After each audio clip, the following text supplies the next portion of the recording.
The writer of this episode, the Interstellar Song Contest, Juno Dawson, said Russell T. Davis initially pitched the bare bones concept of Eurovision meets Die Hard, which were two things I knew really well. Then I went away and pitched a plot, and it hasn't really changed all that much. Obviously, there was a lot of discussion between myself, the producers, and Russell, but it's still those two things. What would happen if an enemy faction planned an attack on the Eurovision Song Contest in space? And so we're going to unpack this episode about an enemy faction planning an attack on the Eurovision Song Contest in space. The people doing that unpacking will be myself, Neo from Australia, along with Ingiga and Tyler, both from England. First of all, what did you guys just generally think of this? What is there to say about where Doctor Who is, what Doctor Who is, what it means to watch Doctor Who in 2025? It's this episode, I think more than any this season, which is saying a lot, is absolutely beyond the pale. I really, over the course of this podcast, you're going to find me stumbling over my words a lot, and that's not for fear of saying the wrong thing. It's that I don't know what to say.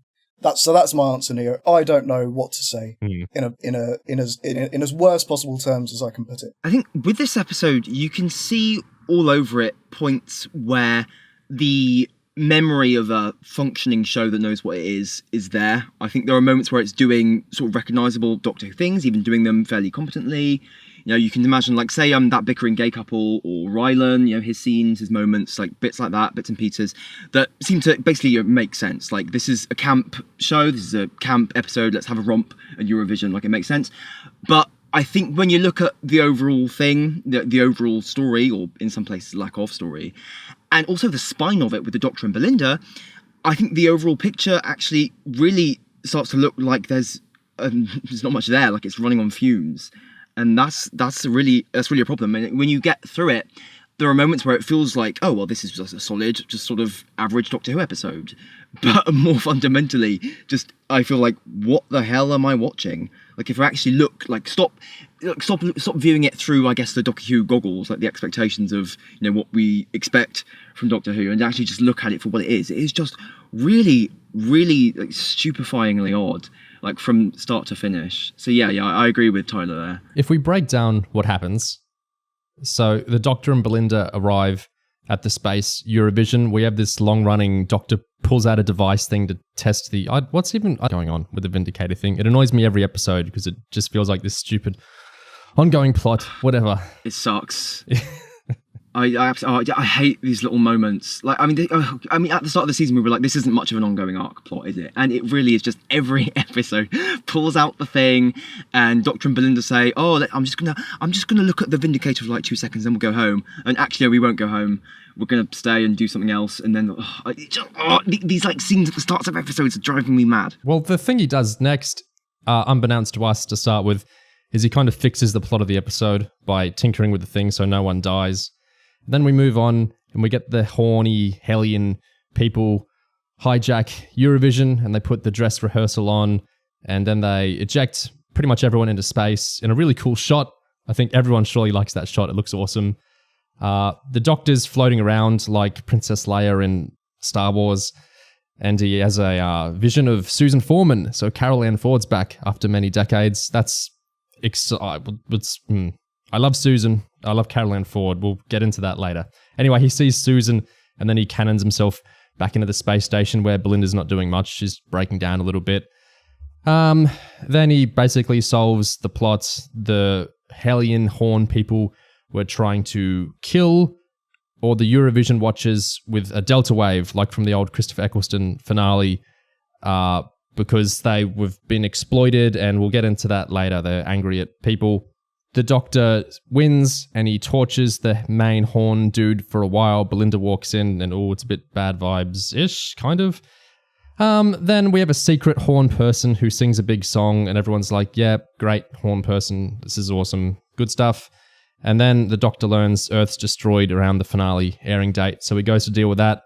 Meanwhile, Mrs. Flood bigenerates and she's the Rani. Just before we move on, see, with you having like described the actual plot of this episode and what happens in it, it's worth thinking RTD has repeated that his brief for Juno Dawson here was Eurovision Song Contest meets Die Hard, right? And how Die Hard actually is the plot of this episode, because I seem to recall Die Hard is, an action movie about this building being taken over by terrorists. There's no fighting. There's it's like a bit of a siege situation, hostage situation. And in this episode, I mean, what happens? Basically, all the action in that respect happens in the first 10 minutes, or, it's basically over by minute 13. And then the rest of the episode is just characters mostly just standing around in the corridors, waiting for the Doctor to show up or being told what to do by the Doctor. There's, I think, the drone guard things attack the Doctor for 2 seconds and he blows their heads off in 2 seconds. And when, he walks into the control room and, that's basically the plot over. So it doesn't feel like it's delivering on the Die Hard aspect very much. Not at all. Die Hard's about physicality and verticality, and it's the idea of can we get help in as he tries to get his cop friend, and it's trying to alert people outside this is going on, which this episode just dismisses with one line. And then it's all about the geography of the building and stuff we've set up at the start before the bad guys come and take over. And then it's about navigating the geography the film's laid out very carefully. Die Hard's fun because it's like a big puzzle game thing of he goes there and then they go there and then he tries to subvert that and then they try to do that. This doesn't really happen because it's just the gallery room with the TV screens and then just kind of the outside corridors. It's not very Die Hard, but you could be not Die Hard and good. Well, we just said it's not really like Die Hard. So we're kind of talking about absence. Belinda in this is pretty bad. This is her worst showing by far, and I don't just mean that for the character, I also mean, unfortunately, for Varada. I think her performance in this episode at certain moments is really noticeably bad. This is the first time, I think, all season that I've thought this, to be honest, conspicuously. So not just at the start when she's talking about how, I watched Eurovision with my mum and dad. They let me stay up late for voting as long as I brushed my teeth and got into my pajamas. It was the best night of the year. I thought that scene sucked. But the really poor one was when she has that breakdown over realising that the TARDIS is gone, she can't go back home. Because that whole sequence is kind of like she starts at 100 and just carries it all the way through. And obviously the script is not helping her here.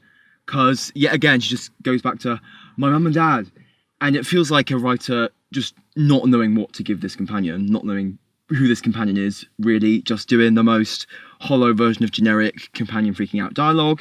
But I think as a result, Varada seems to be so at sea with what to do with it. She just sort of starts at 100 and just stays there for every single line. And it just feels incredibly fake and forced. And it's really, really underwhelming. Actually, feels like it's starting to get amateurish, purely as scripted drama. That's worrying. I think what frustrates me more than the hollowness, which is annoying, is that of all people, she's reminding me a bit of someone I've had no cause to think about lately. Billie Piper's Rose, specifically in Series 2, where in Series 1, Rose and the Doctor, they get on, but they have a lot of interesting conflicts. Pretty much so many episodes, they'll come into some sort of conflict and we get into the Doctor's backstory, being into Rose's kind of humanization. And it's all quite interesting how that series works. And then in Series 2, Rose and the Doctor are just kind of they're so happy and chattery and just support. And we only really get drama when we throw in Jackie or Mickey or other characters to go, you guys are so annoying. Pierre, she's just doing the big wide-eyed, Doc, you're the best. And then at the end, she flat out just says, Doctor, you're the best. You're so cool. I love you, Doctor. You're just awesome. Which is really weird for an episode which goes out of its way, as Russell talks about a lot on the behind the scenes of, I really pushed Juno, let's characterize him dark as we can, angry as we can. And Juno's going, can I push him this far? Yes, you can. Let's push him as hard as we can, as dark as we can. It's a weird episode to have the companion just beaming up, mouth open. Oh, you're amazing. You're amazing. And it doesn't serve the actress well, and it doesn't serve the drama well because there's no drama to it. It's just really, really boring and bad. The fact that she says he was so wonderful and I never told him, and then when she gets him back, she's like, I never told you, but you're wonderful. That is, I think, in terms of things for a character to call the Doctor, I think wonderful might be one of the most played out, trite things. It really does scream no ideas. Barrel scraping. Absolute bottom of the barrel. We do not know what this relationship is. We're just going to go with the most generic terms. Yeah, of course, the Doctor's wonderful. He's an alien who flies you through outer space. Don't you have anything more specific or personal to put in the script? And the answer is no. They clearly don't. Because what would you put in? There's barely any relationship here, barely any character here. It absolutely sucks. God. It's unfortunate, isn't it? Because Belinda's a clearly completely unformulated character. A lot of her lines, in fact, read as kind of stock, filler dialogue that you'd put in to kind of say, with a red line next to it, more here. Do you know what I mean? It's as if there's... So RTD said something, I'm not sure when it was, I read recently that he said... I didn't really know where to go with Belinda quite early on. I knew she was a nurse. I knew she was in her 30s, but that was really it. But the fortunate thing is, a companion, is you. They live inside you. The companion's always you. But that's not strictly true. That's such an old way of looking at, that's what, Dr. John Watson is in the Sherlock Holmes stories. That's an old view of what an everyman character, the responsibility of that character is supposed to be, that it's supposed to carry. You can have maybe traces of, this is maybe an Earth, a British person in their 20s kind of perceiving the things that are going on around them, because that maybe relates to the people, the actual viewership of the actual TV show. But that's not what the character is or should be. That in fact, it depletes the concept of character psyche, character drama. Yeah, I think to be an everyman or a relatable character, a character does actually need to have their own life, because then they can have recognisable emotions, and the viewer, even if their life is very different to the characters, they can empathise, they can use their imagination to see and relate to aspects of that person's life. Right, so it's not that you write a character who is just a blank slate with nothing to make them relatable to the everyman or make them represent or reflect the viewer, the viewpoint, because that's just not how it works. It doesn't work. Referring to the Doctor as wonderful after, just doing the most heinous, atrocious thing. I'm sure we'll come on to properly, thrashing that out a bit later. But for her to, since we've already mentioned it, it's worth saying that there was a feeling that maybe we would go somewhere with this character, because initially she's kind of gushing about, now the Doctor's dead, she never got the chance to tell him she loved him, blah, blah, blah, blah, blah. I kind of got the feeling that once he, had done this really terrible thing, really out of character thing, that even this person who doesn't really know him acknowledges this is so unlike him, and it scared me. I kind of thought that maybe, coming into the finale, there was a reason that she really is, after all this time of get me home, Doctor, there was a really serious feeling of, I'm not doing this anymore. I'm scared of you. I don't like you. I don't like what you did. Get me out of this place instantly. But there was none of that. None of that. So what really, again, we'll come back to this, I'm sure, but what was the point of the Doctor doing what he did, aside from to kind of, to suggest that, I suppose this is what we're supposed to think, this character, this antagonist kid deserves. It does put me in mind of that bit in Empire of Death where he's about to kick Sutek into the time vortex, and he's like, oh, you've made me the bringer of death, Sutek. You've made me just like you. Oh, I'm so corrupted now. Because what annoyed me about that was how it was supposedly playing with pushing the Doctor and making him darker, but it was doing it within this very safe territory where it didn't actually affect anything. So it was just going for the vibes of making the Doctor darker without actually doing anything tangible to this character. And this feels kind of like the same thing. Even though it's pushed so much further, it's just for this really, I guess, superficial shock of, oh, how dark. And then you just put everything right back. You put the toys back in the box. You don't actually explore that or take it seriously. So it just seems like a really meaningless bit of decoration to try and pretend your character and show are more interesting than they are. And that's why everyone's just completely happy and fine with it afterwards. It's exactly that. It's vibes, it's superficial, it's all perfunctory. And in fact, the issue that I've always had with the Time Lord Victoria stuff in the Waters of Mars is that we explore it, actually, I would say quite well. We scrutinise and interrogate the Doctor's sanity and the Doctor's morality in that episode. And then my issue with it is that we don't address it again in the subsequent episode. But the issue here is that within the very same episode, 5 minutes later, we rather than addressing it, in fact, we've got Doctor Who being all cute and Matt Smith-esque, and he's spinning around on his chair going, how can we save these people? I know, let's get, if only I had somebody technical enough to create do you see what I mean? There's no exploration of the idea that we just witnessed, which it forces me, I've said this already, it forces me to believe that it's the writer's view that this antagonist deserved to be hurt, to be injured, because if there's no drama to be reaped out of it, either in a plot sense, that look at what the Doctor's becoming in a very similar way to the Waters of Mars, that Tennant stuff, or look at what it does to the character dynamics between the Doctor and Belinda, then what is it for? It's It's justice. It's punitive justice. I think this worship of the Doctor as wonderful, wonderful, wonderful. It is related to that idea that the Doctor is this authority that we can't really question, and it's fine if the Doctor does these kind of heinous shit to one antagonist or another. It does seem like it was there in RTD1 as well. I think this kind of adulation of him, even for doing some of the strangest things. I guess like a sort of scared awe.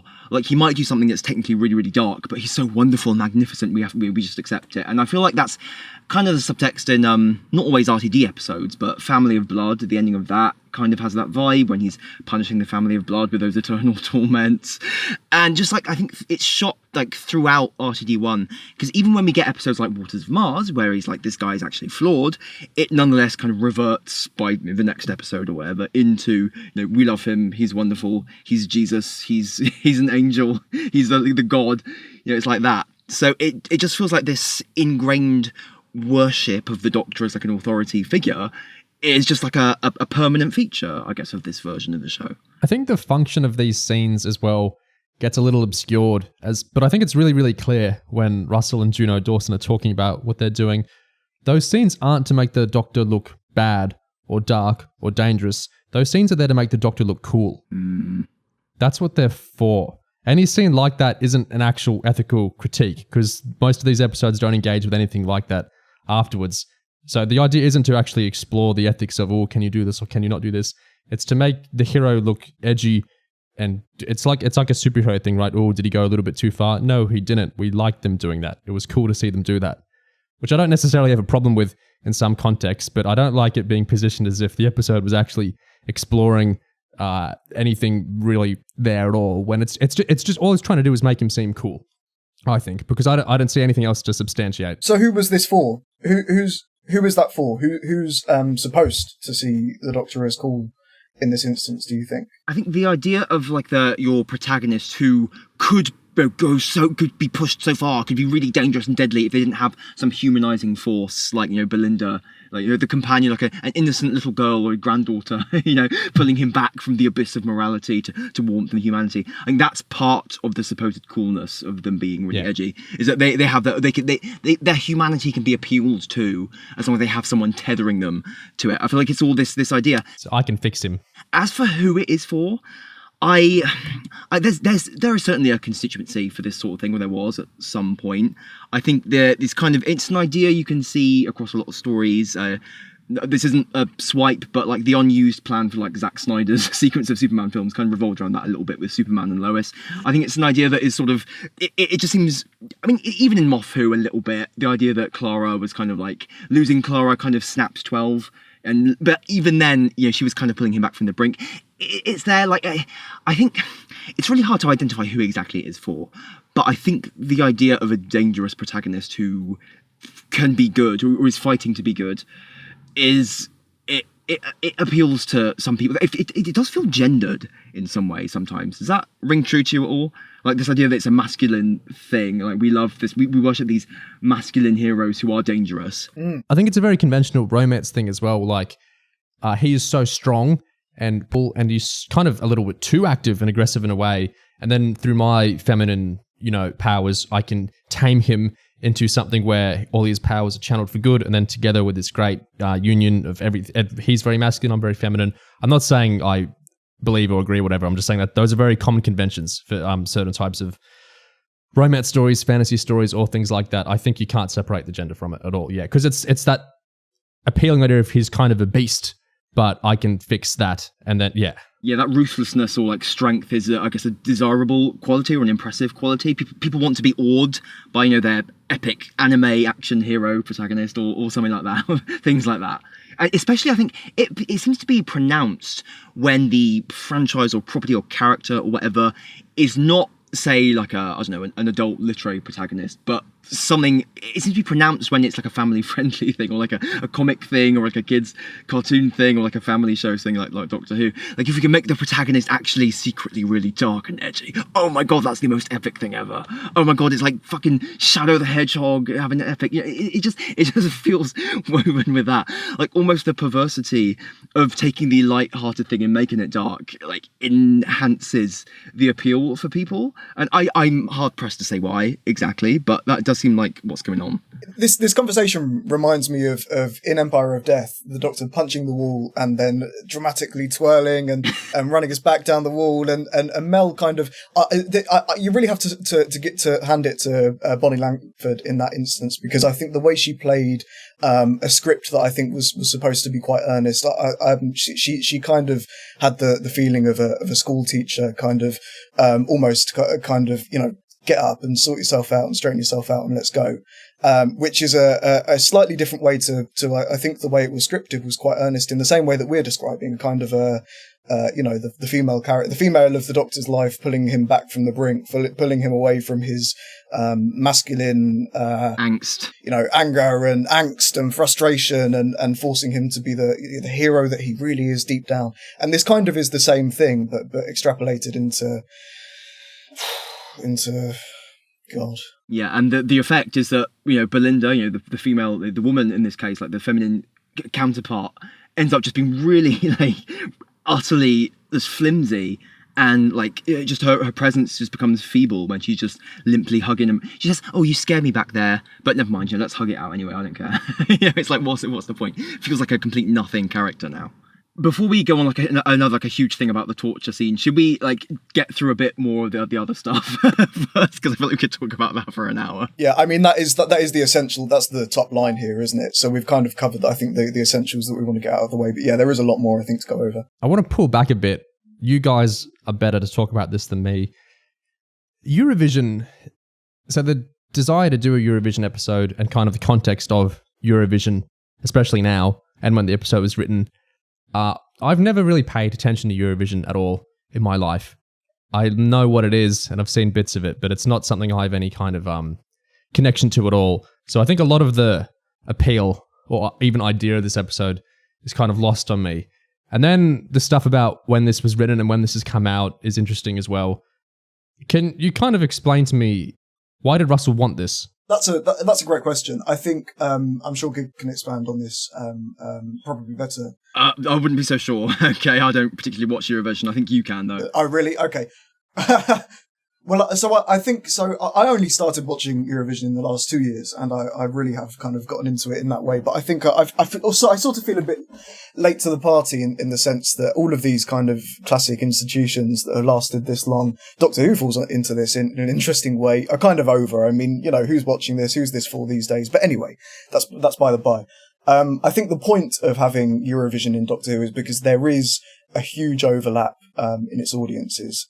So Eurovision really strongly, at least in this country, and I think that the whole being of it appeals to the kind of LGBTQ plus community. It's a largely like it's very like a kind of camp affair where you can kind of over decades, even in years prior to it necessarily being part of the kind of culturally accepted notion across Europe, you could kind of be in drag, or you could be kind of openly homoerotic in your staging of performances, and I think that's always appealed to people like RTD and Juno Dawson, and like a large cross section of Doctor Who will also be into Eurovision. A lot of the Europeans who like Doctor Who, especially the kind of I would say the people who kind of grew up with 80s Doctor Who and kind of with the wilderness years of the 90s really latched on to Eurovision as a kind of safe space for LGBT representation. Yeah, I think it is like a celebration of I guess campness, I guess big flashy pop performances, costumes, staging. It's just one of those things that has developed. I mean, when something gets past a certain point, the community around it kind of becomes sort of self-perpetuating at this point. It's not so much like at this point, say, if you're in like the queer community, you might like get into Eurovision because it occupies that position even more so than anything about Eurovision itself specifically. It's like the two things become always symbiotic, don't they? So the episode aired the same day as Eurovision. And I know in March this year, 2025, Russell was concerned about things to do with the football and where everything's airing and if Doctor Who was going to get bumped off broadcast, but it didn't. So I guess there's the big spectacle showman RTD aspect of, look, I can line it up on the same day and then I have all this synergy and then I can use the end of this episode to do a big spectacle move to tie into the finale and ratings and all that sort of thing.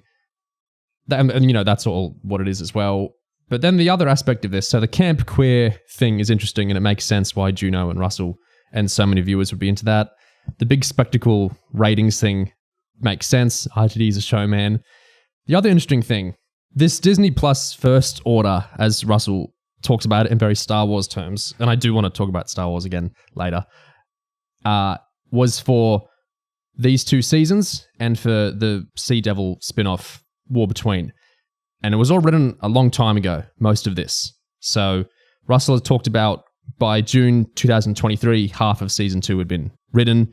And then by later in the year, most of it had been written. So it's perfectly likely that this script was finished, at least in some form, before October of 2023. And a lot of people have been lynching a lot of interpretations based on that. What I'm obviously talking around is where to come at this from. So Ncuti Gatwa was meant to be on the UK's jury for like the voting. Is that right? Is that like his role? Something, yeah, like spokesman for the UK entry or something like that. Some sort of role. So these spokespeople, you didn't see it in the episode, unfortunately. I was hoping they would do a kind of, but we didn't do the contest in essence in that way, did we? The idea of the spokesperson, what Ncuti's role would have been, is he would have read out the public vote. So where the public gave their 12 points, which is, so you give 1, 2, 3, 4, 5, 6, 7, 8, 9, 10 points to 10 individual countries, and then those 12 points, the highest number of points, which are collated based on people having voted on the app or called in, will go to one specific country. So, I was going to say where we gave our votes last year, but yeah. So Ncuti was meant to do that, which is that's really cool. He'd on that day he'd be on a Doctor Who episode at Space Eurovision, and that day he'd also be in the real life Earth. That's a really cool idea, great synergy. But shortly before that day, the BBC press office put out, due to unforeseen circumstances, Ncuti Gatwa will no longer be announcing the UK's jury results for tonight's Eurovision final. And where we're all kind of putting the pieces around here is that the Horn people's narrative in the episode, and we'll dig into this because it's very odd and confusing how it's all framed, is, they're being exploited and then they're doing some kind of freedom fighting / terrorism, however you want to put it, back by trying to kill lots of people as revenge or like some sort of resistance against what's happening to them. Meanwhile, Israel is a usual Eurovision contestant and qualified for the finals this year, and people are reading lots of things in light of that, and then some people are trying to disconnect that, saying, but the episode was written before October 2023, therefore, Israel and Palestine there was nothing to know about them before October 2023, so how could it be connected? And then some people are reading that they think Ncuti Gatwa's unforeseen circumstances where he was unhappy that Israel qualified for the finals or something like that. I think the idea, they were saying like, within 2 minutes, the BBC already announced that he's quit. Oh my God, of course. It was like, I think because the BBC's tweet that Ncuti wasn't in it came like, or 2 minutes or whatever after the announcement of Israel qualifying or something like that, people were thinking, it must have all been sorted out in that 2 minutes. I'm not sure how realistic that is. As if he phoned up Tim Davie and Tim Davie went, "Stop the press!" Literally, they filled out the tweet, took a photo of Sophie Ellis-Bextor, got it all ready within 120 seconds. I saw some people say, well, surely it wasn't that, but it was that Ncuti must have had some sort of contract where if Israel qualifies, I will step out, and like Sophie goes in. The BBC don't do that. It feels like a violation of Occam's razor at this point. Like it's getting too convoluted. Yeah, we don't know why he stepped out. Like it could genuinely be all kinds of things that we don't know. But even whatever reason it was, it's still a very big narrative I've seen all over the place. Because that timing thing, it makes sense how people would align that he stepped out because of Israel, and all that's really speaking to is that it's awkward for Israel to be participating in this when the people who want Israel to be there are extraordinarily loud. They're very, very loud about it, and a lot of people very much don't want Israel there as well.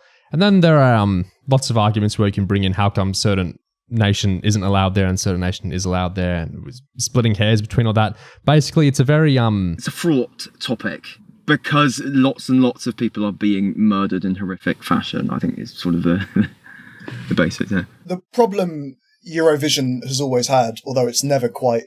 given, the contemporary state of geopolitics is like it's to use that classic 2020s word unprecedented. It's never quite had the problem to this level, but the problem it's always had is that inherently, because of the nations that it's involving, it does become political. Yeah. It is a political farce, and it does become an issue of whose politics whose ideological politics does it align with. And of course it is a neoliberal occasion, which again is something we can thrash out later on, the more we talk about this episode, because this episode is very much in the spirit of Eurovision's neoliberal cause. Yeah, the event is like a happy face painted on an extremely turbulent sort of set of relations. And I guess you could use that as a metaphor for like all these kind of European institutions, isn't it? So it's kind of like a representation of them in that way. The slogan for Eurovision is United by Music. Yeah. There's a lot of reasons this idea of like rules lawyering, well, technically it was written by in 2023, therefore there's no way it's a commentary. There's a lot of reasons that annoys me. I mean, obviously the biggest is the issues in Palestine did not start in October 2023, and it feels like shockingly insane to me to like propose that.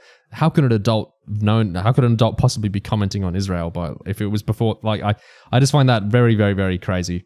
But the other thing, which is really germane, is that the episode is very, very, very literally about politicizing Eurovision. That's the story of the episode. That's the conflict in the episode, is about a character using Eurovision for political ends, and then how our characters respond to it. Like you can't, there's no way you can depoliticize this episode in any way, because that's what the episode is doing. And so I don't think you can just go, well, it's so unfortunate it came out in 2025 or whatever, because if it's inseparable from the context it's in. And if Israel has been a contestant in Eurovision for however long, this forms part of the commentary. It's also, I hesitate to say about, because it's so vague in the way that it goes about the episode, goes about these concepts, but it's kind of tangentially also about the kind of the capitalistic nature behind states invading other states and then funding neoliberal causes such as Eurovision and or the Interstellar Song Contest. That's another element of the show that's kind of. It's thrown around in an underbaked kind of vague. In the way that it's presented to us in the show, it doesn't have to mean anything or really say much, because it kind of what you can read into what's happening here. And this is the same with the kind of slightly analogous Middle Eastern state that you can read into Hellia. You don't have to, I mean, that can be Palestine, or it can be Afghanistan, or it can be Syria, or it can be, any state that you suggest it can be, because really it's none of those, because really it doesn't align with any real world politics. And that's the same thing with the funding by Poppy Honey, because although there are real aggressor states that fund Eurovision in the same way that there's lots of different investment that comes from lots of different places for Eurovision, it doesn't have to mean or say anything that this kind of vaguely, oh look, there's a poppy reference in, and that relates to Afghanistan, and also Israel funds Eurovision in real life, so Poppy Honey is it doesn't it's there are these vague kind of links that you can make, but none of it has to mean anything. So Juno and RTD are kind of spared from having actually made a serious connection between what Eurovision means in a real geopolitical way and what the Interstellar Song Contest is suggesting about those things. It kind of wants to have its cake and eat it too, doesn't it? I think this is true of a lot of things like this, or writing that kind of wants to posture being political or relevant. It wants to have, I guess, the vibe, again, of criticising the injustices of the corporatist agents and movements and forces in our society, and the injustices, the cruelties, the colonisation and dispossession of populations, and all kinds of oppression happening throughout the world that is woven in with our happy, fun little camp festivals. But it also wants to uncritically, unreservedly indulge in the fun and camp of our little activities and festivities. So it wants to so it doesn't want to actually go all the way and say that the cruelty and the horror and the oppression is like a deal breaker. and say, actually, this is more important than our camp festivities. It just wants to kind of allude to the horror and kind of pay lip service to the horror and kind of acknowledging the horror, while ultimately pursuing the harmless fun that is actually the point of the exercise. Ultimately, yes, it falls back on the united by music concept. It falls back on the idea that any kind of real serious protestation towards what the real things that are going on. Actually, what we need is music. We need to be united by music and cheering and dancing. And this occasion, flawed though it may be, is an expression of freedom and love and unity. Something Tyler said a few minutes ago, I was thinking about when I was rewatching this episode today. The honey thing is really weird. I wrote down a few notes on it because I was going, am I misinterpreting what's going on here? Trying to track the Horn Hell People's Planet thing. So the honey, first of all, they say it's honey flavoring. So it's not exactly the honey. It's some sort of honey essence. Not so much honey from the bee or honey to the bee, as Billy Piper, who's interesting to think about, would have sung many years ago. Anyway, so they're resource extracting food from the planet, but all the kind of dialogue about it is really, really destructive. Like they're burning the fields so we can never grow it back. That's what you do to olive trees if you're Israel, to try and destroy a culture or an ancestry. That's what you do. There's some types of mining which, extraordinarily destructive. You don't really destroy food resources because the idea is those have to be regenerated so you can keep selling them. Like it's kind of framed as if they just took all the honey out from the planet in one go and then they just sell that honey and then that's it, which is a really bizarre kind of capitalist commentary. I'm not sure how much that really tracks. Yeah, it's again another case of trying to have your cake and eat it too, or just play two things at once. Like they don't want to explicitly make it about the settlement or the expulsion or genocide of a people, although that's kind of what it ends up being. They want to make it a sort of capitalist. We are doing this for consumerist reasons, for something as trivial as flavoring like a sweet. We're just going to extract this poppy essence or whatever. But they also want to, they very clearly want to invoke imagery of genocide and expulsion like that by deliberate cruelty of burning salting the earth, burning the field so you can't grow it back and have this thing again. Like they're just deliberately taking something away from a people. So it's just trying to play both sides, and it's incoherent, ultimately. It's not a single consistently realised idea. Here's where we need to forgive Pete McTighe a bit, because I think a lot of issues with this era and the last era get concentrated down onto this man as if he's responsible for a lot of the often people have a go at the kind of homogenizing girl boss stuff that's kind of happened across Doctor Who, especially in its classic Who revisionist sort of content the last few years, where we get these minisodes for the classic Who Blu-rays of Mel is she's got a fancy business job, and Ace has got a fancy business job, and all these characters have fancy business jobs. And a lot of this gets laid at the feet of Pete McTighe for writing those minisodes or whatever, even when it's other writers like Russell T Davies who put those characters in those spots, like he did with coming up with Ace running a charity organization in a line in the Sarah Jane Adventures or whatever. My point with this is, this episode is Pete City, I think, for things people have a go at Pete for, and yet this was written entirely by Juno Dawson. This isn't a co-credit like The Well. So Russell didn't write enough of this to put a co-credit onto it. And this is an episode where we have this, it's literally called the Capital C Corporation. They destroy, which I think is very weird as capitalist commentary, but they destroy a planet to get the honey out of it. And they're sponsoring big fun music Eurovision that, everyone's happy to watch and everything. They're the villain of the episode is the people, the bad guys in the episode are the people resisting that.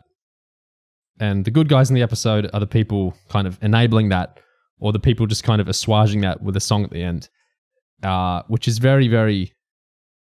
Well, I don't think we can say it's very kablam anymore, because I think this is a broader thing than Pete McTighe's episodes or the Chibnall era or whatever. This is just kind of what Doctor Who has been since the Moffat era, really, I guess. It's just episode after episode of taking these very kind of conservative stances, I think. And I know a lot of people talk about the generational conflict between both the people writing the show. Juno Dawson's Gen X, I assume, so maybe not her so much, but do you get what I mean? I just think this is an ongoing thing of the show now, and I kind of laughed when I saw where the episode was going with having the resistance people as the bad guys and having the kind of good guys kind of tacitly on the side of the corporation. I laughed at that because it seemed like such a Pete McTighe thing, and then I realized, well, this is eclipsed Pete. This is just what Doctor Who is now. I think it's just the entire cohort of, I guess, people, writers who kind of circle the show, but also not just the show. I think maybe just British media. Just generally, I think this is maybe the default territory, because I guess there's just sort of a politico media sort of blob or like bubble in the UK of people with this sort of politics. And I guess maybe it's a self-selecting thing. Maybe you kind of have to be this sort of person in this sort of class position who thinks a sort of way to get where these people are and to just be invited to their parties and, you know, make friends with all of them. You know, it's just kind of the default ideological sort of safe zone. Like it's the comfort zone, I think, when you can say, well, you know, both sides are bad, and you know, people, this radicalism is going too far, and we're going to write this character who wants to kill 3 trillion people for no real reason, no coherent reason. It's just being able to say, well, I'm above it all. Yeah, and that's it. I think it's this quite childlike position. It's like the sort of politics you have when you're like 13 and you've just learned what politics are for the first time, and then you stay there for the rest of your life because learning anything else is too frightening. I think it's where these people have kind of got to. So yeah, I think it is just kind of default Doctor Who. I think you can trace it at least as far back as Zygon inversion. I don't think that example is as extreme as some of what we've had since, but it's clearly there.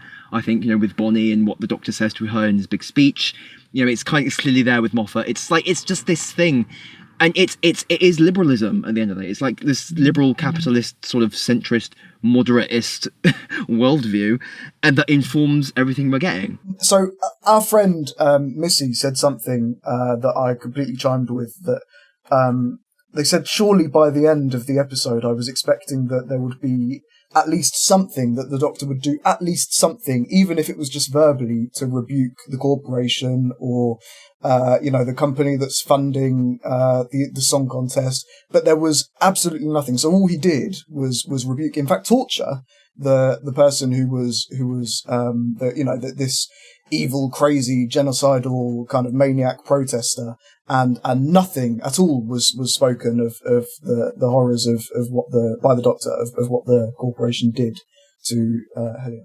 You know, even Kablam ends with a bit of reform. Like the Doctor makes some little effort to at least get him 2 weeks off or something. 2 weeks off. Oh my God, I forgot about Kablam. The 2 weeks off work. It feels like in this episode we're meant to maybe just tacitly accept that now that the, you know, Hellion has sung the song of her people to the world, and 3 trillion people have seen it, and so much compassion and love, and we all get it now, and we all see how horrible the corporation is, and we all empathise with the Hellions now, and everything's solved. I guess it's that sort of awareness as activism sort of idea or ideal, kind of this intangible thing. I think we're meant to just accept that as the defeat of the corporation. Like the truth has been exposed, and I think the hollowness of that should be evident. I think it was expertly skewered in, like, remember Miracle Day? There was that whole bit in Torchwood where they exposed the horrors of like the ovens that have been built to like get rid of these corpses, and nothing happens, right? And then of course in years and years, a few years later with RTD, we get the inverse, where exposing it to everyone actually does work, and that does solve everything. So it was a weird regression there, and that's where we still are, basically. This very, very sweet, very, I think, naive and superficial idea that if you just, you know, put out some media message, if you just say something, you've just expressed yourself with some work of art, then that saves the day, and that's enough to create substantial change without the actual participation of, you know, your movements or anything, any actual opposition or struggle involved. So I think it's just like a polite, you know, nice, comfortable, like comfort zone view of change. It is regressive because under the same man's tenure, under RTD's tenure, but the first time, we had a Doctor who would stand against oppression, stand with the oppressed, who you know, fought to bring down Villengard, who fought to work on behalf of the Ood to bring down the Ood sphere slavers. You know, there was messages that whether or not we even on screen saw him help these people, or at the very least, as Missy said, we would typically have seen the Doctor side with this person morally to say that okay, you know, maybe what you're killing 3 trillion, billion, gazillion people is wrong, but the corporation is bad and they ought to be, like, as you say, Neo, at the very least reformed. I mean, maybe we can get some of these people to take some time off work or get some redundancy pay, or I don't know, whatever it may have been. As you say, there might typically have been some kind of change that the Doctor would seek to invoke in this oppressive universe, but that's not what we get today. What we get is this kind of George W. Bush kind of style of, you know, America in the 2000s in its view that what we need is to surveil the common man and to kidnap and torture and imprison. That bloody hell! It's just occurred to me that they take Win and Kid to, what is it, the Justice Monolith? Goodness me! I mean, it really is. When I said Beyond the Pale earlier, there is. I really struggled to find the words for how, frankly, sickened. I really am disillusioned by this show consistently telling me that the establishment. Do you know what? I was about to say the establishment bad though it may be, but that's not what you get. You don't get the establishment bad though it may be. It's just the establishment. Its unit is good, and the corporation is fine, and everything is fine. And if no matter what you are, if you try to oppose these oppressive institutions, then you're I don't know, you're an incel, or you're crazy, or you're a psychopath, and you deserve to rot in jail and be tortured by Doctor Who. But Tyler, he wanted to kill 3 trillion people. Don't you think he deserved to be electrocuted? 3 trillion gazillion people, and it triggered Doctor Who and reminded him of Gallifrey.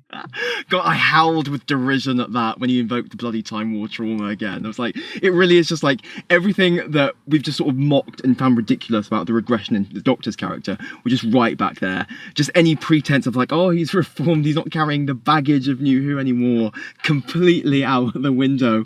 It's incredible. Just being used to take his character in the most dull direction. Sorry for the tangent, but yeah. He is reformed. He's an out-and-out neoliberal. Yeah, he's Reform UK now.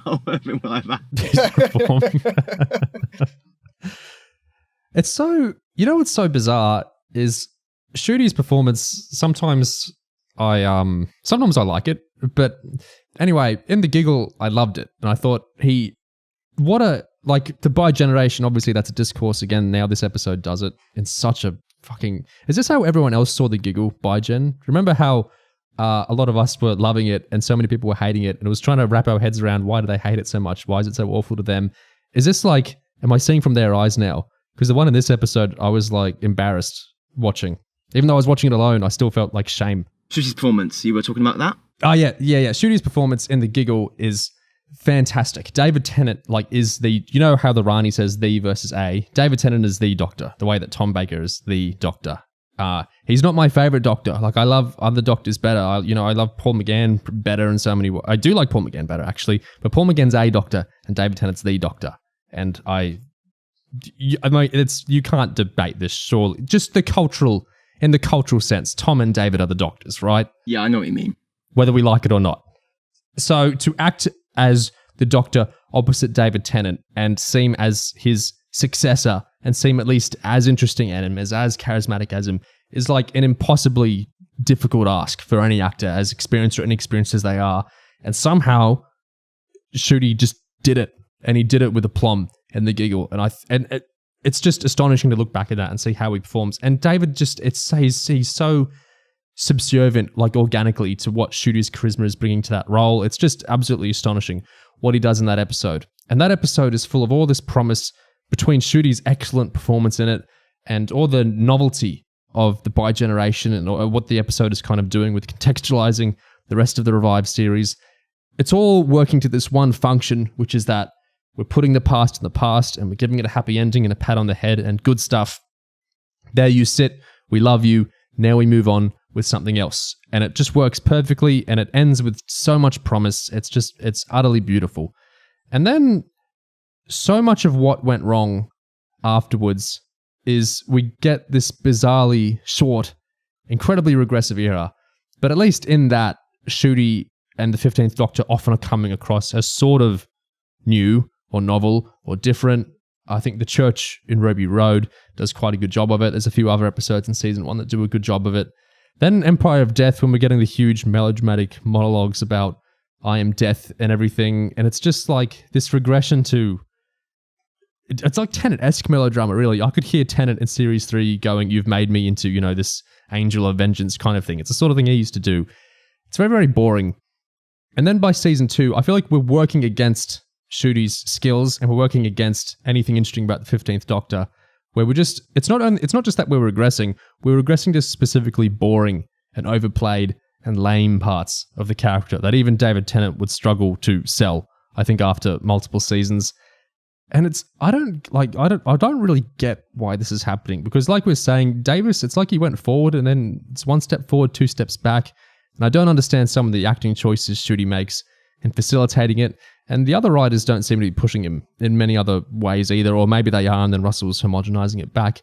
It's just it's everything about it is so backwards looking. Sometimes it's just outright confusing. Like when he's talking about his own backstory, I can't keep straight. Are we just completely regressed to Last of the Time Lords like David Tennant, like the Time War? Did the 50th happen, or are we talking about Sacha Dhawan's master killing?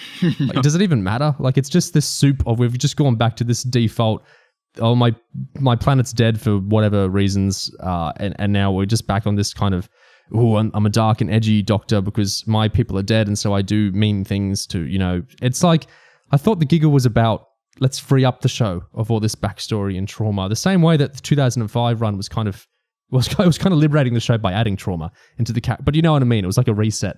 And it's so disappointing, because I thought that was what was so interesting about this era and Ncuti, is that doing something new with the character, and we're just flipping back in the most boring, regressive, overplayed, and this would be lame in any show. Like, it's such boring, monomythical, very centering, edgy male hero storytelling. It's just so lame.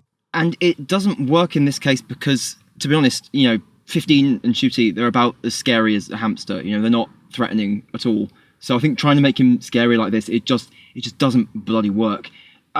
In terms of what actually does work for this version of the Doctor, what makes them interesting, different. Okay, say the episode Rogue. This whole extremely soft, bubbly, kind of fruity, kind of fun, flirtatious, kind of tragic, wounded romance with another man.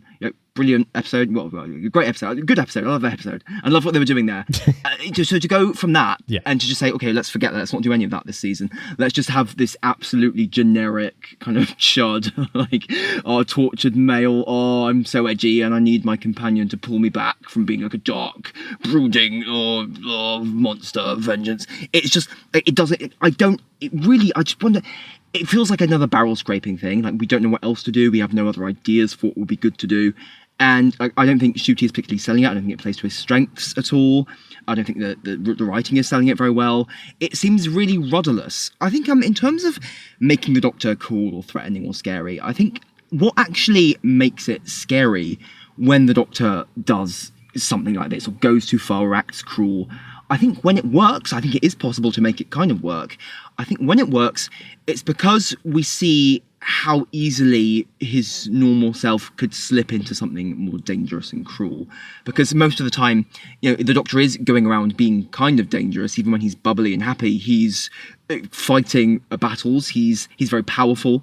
And I think it's when we get a hint of how easily that could slip into being incredibly dark and scary. And this idea that maybe he does actually, on some subtle level, enjoy like hurting people, and he has done the whole time, and we can't do anything about it. It's that suggestion that invites us to think maybe something much worse is afoot. That's what it's why it's freaky. It's because it makes you think, it makes you imagine that what is happening here is much darker than it seems. I think if you just have the Doctor like freak out, flip out, and start going like bzz, bzz, bzz, bzz, like you start zapping someone and be like, oh, I'm gonna cast your body into the abyss and watch you freeze and die, and I'll laugh and find it really funny because I hate you so much. Oh, I'm gonna kill you. You're gonna die, and you have so much pain. and like if he's torturing this person, and everyone else in the room is kind of like standing around just sort of watching it like awkwardly, it doesn't. Mike and Gary in the back. Yeah, it doesn't feel scary to me. It feels kind of pathetic, ludicrous, pitiful, laughable, funny. Like, it tips over into bathos in like the worst way. It doesn't feel like one of those scary Doctor scenes. It doesn't feel like one of those moments where, like, I don't know, McCoy or Tennant or Capaldi or even Smith might actually seem genuinely threatening. and freaky. It just feels like a show that has no idea what it's doing. It feels like a fan film, is what it feels like. Yeah, it does. Trying to pander to this very superficial concept of, isn't our Doctor scary? Oh, we went dark. How scary is that? It just feels completely without direction. Can I put to you my favourite instance in an episode I don't particularly like, but my favourite instance of this kind of Doctor Who being dark and saying scary things is the scene with Colonel Runaway. Do you know the one I'm talking about? Yeah. I want people to refer to you for the rest of your life as Colonel. I want kids to call you Colonel Runaway. I think that's brilliant because what is it that Moffat's doing there? He's kind of, it's not, as you're saying, Gig, it's not, I'm going to kill you and watch you die screaming and whimpering and I'm going to zap you to death. It's not like a very literal, and people are watching in the back like, what the fuck is he doing? It's not like that. It's more of a, it's sadistic, isn't it? That's what it is. That's what I appreciate about what's happening there. It's that rather than actually physically torturing, which is what we get in this scene, or suggesting the threat of torture to this person, he's threatening to ruin their life, to ruin their reputation, to be thrilled at the idea of hurting that person emotionally, and that there's something a lot more actually cruel, actually concerning about the Doctor doing that than when he's should we talk about this now, about the actual torture scene itself, because we've been kind of circling around it for a while. I want to say one more thing about Colonel Runaway before yes, we please. do that, because I think that what another reason that scene works is that I think because the nature of what he's doing, it's clever, it's kind of rooted in the Doctor's intelligence and his emotional intelligence about what would make this person feel so awful, how will the world actually react, and it's an unusual sort of punishment for him to have devised in this conniving way, and it's because that is so adjacent to how he otherwise operates, because his role is the clever character who sees through people, who comes up with solutions, who plays games. He's kind of a game player sort of character, this trickster figure. It's because that can so easily slip into this exercising cruelty, and also because Matt Smith, the way he plays it, is kind of a barely restrained, a kind of restrained fury. He's sitting, he's smiling a little bit. He doesn't seem like he's necessarily going to snap, but then just for a moment, he suddenly, the beast kind of leaps out, bares its fangs for a bit, and then is retracted again in that scene. Again, it's the suggestion of something much worse lurking beneath. It's not the outright, it's not like blowing the load and just dumping the entire, just going outright and just exposing the sad little worm inside who loves seeing someone squirm in pain. It's actually, it's pointing or indicating that this fiendish intelligence that we spend the whole show loving and worshipping might actually have a much darker side to it. That's why it works, and that's why this doesn't, is the complete opposite. There's another big difference with how Moffat and Davis do these sorts of scenes, in that Russell tends to use them kind of, what's the word? Unironically. They actually are there to kind of be dramatic or big the Doctor up or something. And then Moffat ones often, no matter how many times they get detached out of the context they're in, and then they get taken in a unironic way where they're kind of meant to be ironic in the context of the episode, is the Moffat ones are often punctured. Like, A Good Man Goes to War, the Doctor doesn't win in that episode. He loses in that episode. And the bad guys win because River gets stolen and it's so convoluted. I don't like that episode. It's very convoluted, the ending. River turns up at the end of that episode and says, you make them so afraid, this is your fault. It's because you've turned into this vengeful kind of warrior-like character. Yeah. It's punctured. That all of this has happened, that this whole war has been launched against you. So the Doctor's kind of displays of kind of cruelty and sadism and anger and vengeness in that episode are serving the wider thematic point of the episode. The point is that this is bad, and that this is a direction that is futile for him to go in. He needs to change course. Yeah. Right. And it's the same thing that happens, something similar in kind of Face the Raven when he's flipping out at Shilda. Clara's like, stop, Doctor, I'm not going to let my death turn you into a monster. You won't do this for me, not in my name. This is bad. I'm not accepting this from you. And I think there's another one as well. I can't remember. Pantarica opens. He's getting played as well. Yeah. But anyway, Tyler's leading us on to torture. Tyler's getting us to talk about torture. The torture scene, the way I want to frame that is, there's kind of two things here, I think. One is that Kid isn't real. And killing 3 trillion people is never going to be real. So there's no real world in which that happened. And I see some people are trying to talk as if Kid is a real person and you're a terrorist if you possibly defending him. It's Juno Dawson's choice to make a political Eurovision ep in this way, and it's her choice to characterize the resistance to a planet getting like genocided or destroyed or whatever in that way. And I just think the kind of interesting thing about that is, as this episode kind of calls to with calling on the Doctor's backstory, the Doctor is very much he's a perpetrator of many, but he's also a survivor of a genocide. I think it's fair to say. Even if it's one he committed, depending on what part of Russell's era we're in and how the Time War is getting characterized. He's the last of his people. Generally, the rest of his people died, literally exterminated by Daleks or himself or what have you.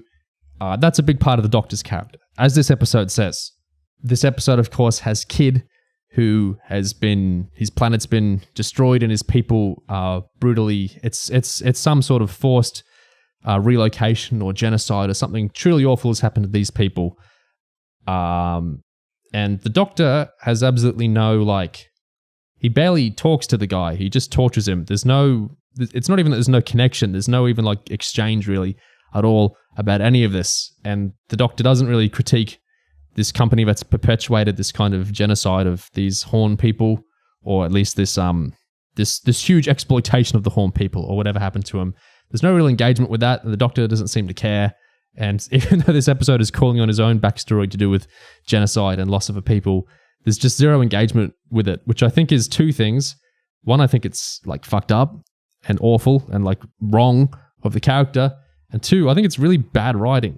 It's like she's taking pains to not engage with the drama there. The drama is right there on the table. The Doctor can surely relate on some level to what Kid is doing. Even if you want to do a really morally regressive George Bush stance, you can do it by engaging with that. That would be the more interesting way to do it. It would be the chuddier way to do it, but it would be more interesting dialogue than we get.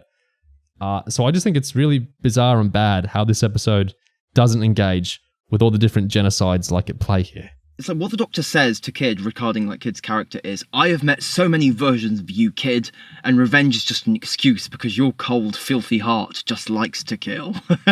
And I think that point about I've met so many versions of you, the idea that to establish that this person is a type, right? This is a recurring problem in the world of these people who are supposedly fighting for justice and freedom, but actually just really love killing 3 trillion people and just have cold, filthy hearts and love death and worship death for no clear reason. So they make plans that don't really make any sense, like I'm going to frame the corporation for murdering 3 trillion people in order to get justice for them murdering my people. That doesn't really make the slightest bit of sense, to be honest. What happens if it gets exposed that the corporation didn't actually launch the Delta Wave themselves and they weren't to blame? How is that gonna? It doesn't really relate to the fight for Hellia or a justice or revenge in any real way. It's just it's incoherent, abstract, convenient caricature of fighting, of terrorism or whatever. It's this deliberately comfort zone, fake, safely neutered sort of idea that they can use, and to try and take that and just establish that as a type and say, and just have this just pathetically easy thing to write, which is a villain who's just using an excuse. It reminds me of Conrad again, actually, a little bit. The whole, he doesn't believe anything he's saying. He doesn't believe any of it. He just he likes money and likes lying. And in this case, he just likes murder. I think it is bad writing because it's lazy and it's a cop-out from having to actually engage with who this character is or what their motives might be. But there is this weird, sick, enjoyment of neutralising the drama there and having the Doctor go, oh, you're just pretending. I see through it. You're actually just a two-dimensional character that we don't care about. I don't have to think about you or what's happened to you. I'm just going to really enjoy this. And we all get to... Yeah, I don't know. There is something repulsive about it. There is a pattern now. Neo touched on this in the way that Doctor Who presents itself ideologically, because we've now had when the Doctor says, "I've met so many versions of you," that is true now. He's met Charlie, he's met Conrad, he's met Alan. There is a pattern forming in this type of person who, as you say, Gig, is a caricature and is meaningless, but it is kind of formed to represent a kind of vaguely bad, vaguely atrocious kind of terrorist who believes they're a freedom fighter and fighting for a cause, but in fact what they're fighting for is nonsense and meaningless, and actually Doctor Who is correct in his kind of defense of the institution, whether it's UNIT or whether it's the corporation or Kablam or Amazon or whatever in fact it may be. So the Doctor Who's Overton window has shifted in that way. We've come out of an era of Doctor Who that we had for roughly 10 seasons of, and it is 10 seasons because we had that kind of anti-capitalist episode in season 10. So we've come away from Doctor Who doesn't believe in these kind of oppressive institutions, and they want to kind of bring them down or reform them to prevent them from harming people. In fact, what Doctor Who wants to do is as we've said, that kind of George Bush belief that these people are heinous and evil and atrocious, and that what they do is meaningless, and it's just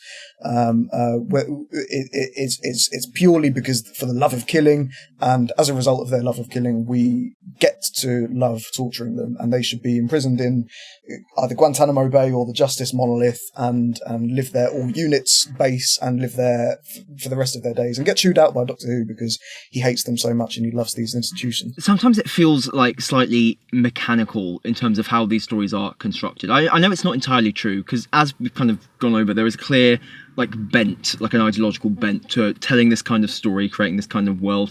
But it seems like some of these writers, they almost they need to have both sides be bad, or have the twist be that the freedom fighter is also really bad or whatever, so that the Doctor can be superior again, so the Doctor can have a role to play in the third act, or so the Doctor can show his dark side in this case. It feels like it's a way to fill out the script that is otherwise lacking in event or conflict or drama or whatever.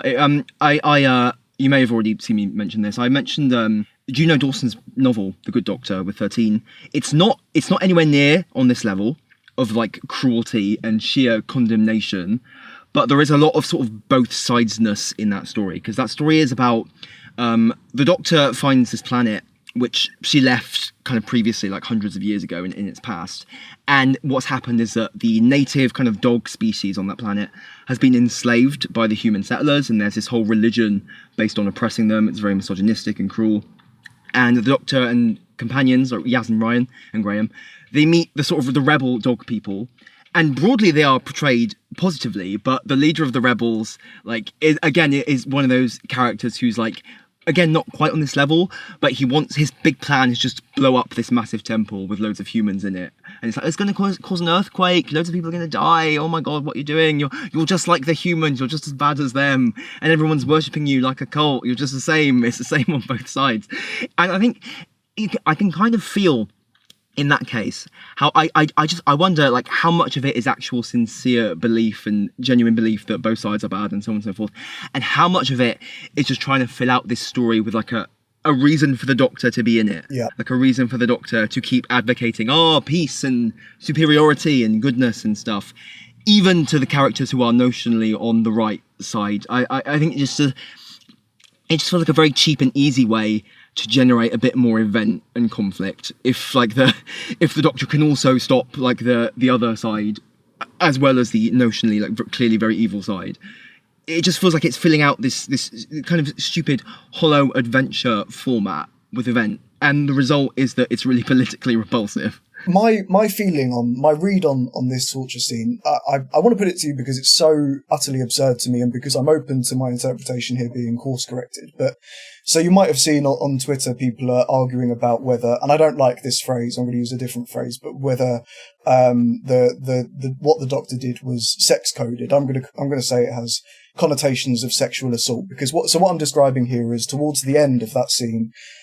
You've got Kid kind of hunched over in a kind of fetal position, screaming and in pain, and the Doctor implicitly is behind him. So we've already seen the Doctor with his hand kind of around his legs, around his lower back, and now what we see is not the Doctor hurting him, but just Kid being hurt, and we don't see the Doctor whatsoever. And for me, the first time I watched that, I was so astounded, I mean, by the torture itself, but then by this, and I kind of thought that, to me, is... correct me if you think I'm wrong. I'm putting that to you both. I don't think it's so much like, it's not about like right or wrong here. I think it is a fact in real life that when people are tortured or electrocuted, or when someone's like in a prison cell, like a cold prison cell with detainees, or and they are, I don't know, maybe they're in the occupation prisons or something, and they are just being there just for the sake of it, or like they are being tortured by someone. The kind of people who torture are also the kind of people who sexually assault detainees, right? They torture in ways that overlap with sexual assault, or they rape people, they penetrate people with blunt or sharp objects. This often leads to internal bleeding and death. Like there is, like, I think once you dehumanize someone to the point where you can torture them, that is completely interrelated with sexual assault and that kind of practice. Like the two things are like interwoven. So I don't think you are like for any reason particularly off base in having those associations. I don't think it's something that they particularly thought about on the show at all. Like, of course they didn't. But it is something that if you know anything about anything, that is something you are naturally going to think if you see this episode. I mean, it does have those connotations. Like it's and it's freakish and cruel, and it's another reason that this is so like viscerally, like more disturbing, I think, than they actually intended it to be. And I think kind of irresponsible in a way. Like I don't tend to harp on this idea of, oh, it's responsible or irresponsible to do this or that with the Doctor Who, but I mean, in this case, it's like, I think just the cavalier and really callous and apathetic treatment of it is what makes it ring so wrongly. There are one or two shots I did notice where, because I thought that's odd, they're like staging it that way, where, yeah, like Tyler says, Kid's on the ground and he's kind of contorting, and the Doctor with like his lightning phallic rod thing is like, when I rewatch it, I can see it's his waist, but it looks very low, and it's an alarming visual to look at. I get the sex coding. Absolutely, I don't think that's harebrained. Like they made a point of pushing it so far, and I think in Unleashed or whatever, like Juno's like, "Hey, RTD said push it even further, make it like even darker and darker." And it's like, I think it is just when you push it so absurdly far, but then you don't really reckon with that. It just comes off just completely tone deaf. Frankly, I think it's repulsive. I find it actually a repellent for enjoying observing Doctor Who. There are several instances. I think we've touched on them, and they all pertain to the same idea of Doctor Who as a kind of neoliberal force. So the Kablam episode and the Conrad episode recently, and there are instances where I've kind of felt, maybe Doctor Who isn't something for me. Doctor Who isn't something that I can align with, but I guess for various reasons, including but certainly not limited to the fact that you can kind of present something politically that I don't necessarily like, but I still think can have merit read into it. But in this instance, it's so utterly sadistic, and it's so perverse and pathetic, and it does ring true of real situations that are happening in the real world, things you read about daily.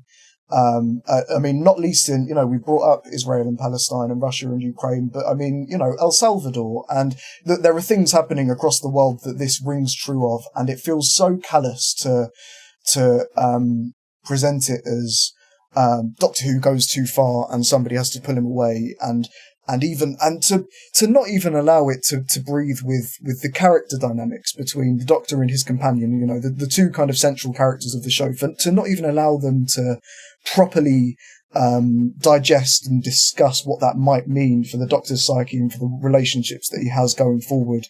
It just comes across as a viewpoint held by the creators of this show that somebody like Kid, of which, they're kind of, because you're vaguely superimposing this person onto lots of various different types of terrorists / freedom fighters / genocidal maniacs in real life, that what they deserve is to be tortured in this way that, like we've said, it can be read into in as far as the worst kind of torture, sexual torture, which it is perverse. It literally is the definition of perverse, and it really puts me off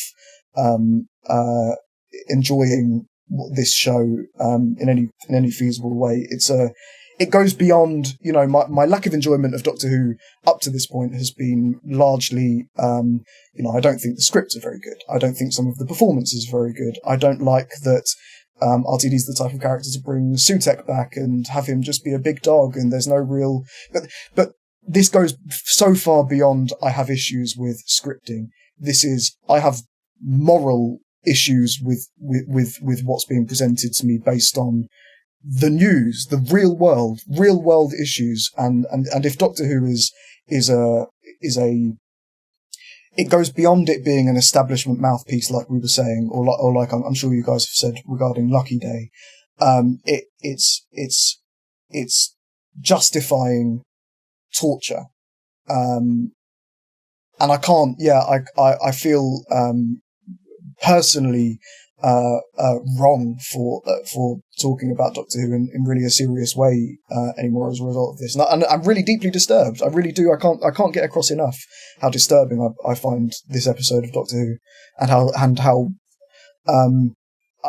like I say, I struggle to find the words. How upset I am with RTD and Juno Dawson and everybody that produced this, because to not have the moral ethical capability to read this and say, hold on, let's kind of take a break on, rather than making Doctor Who as dark as Doctor Who can possibly be, let's actually think about what we're saying here, because if we're doing something that relates even in vague terms to things that are going on in the real world, genocide and funding of neoliberal institutions, if we're talking about it at all, let's talk about it in a serious way. And the fact that those conversations clearly didn't happen is disgusting. Yeah, for me, it's more like the perversity verges into amorality, like it's torture as a senseless spectacle.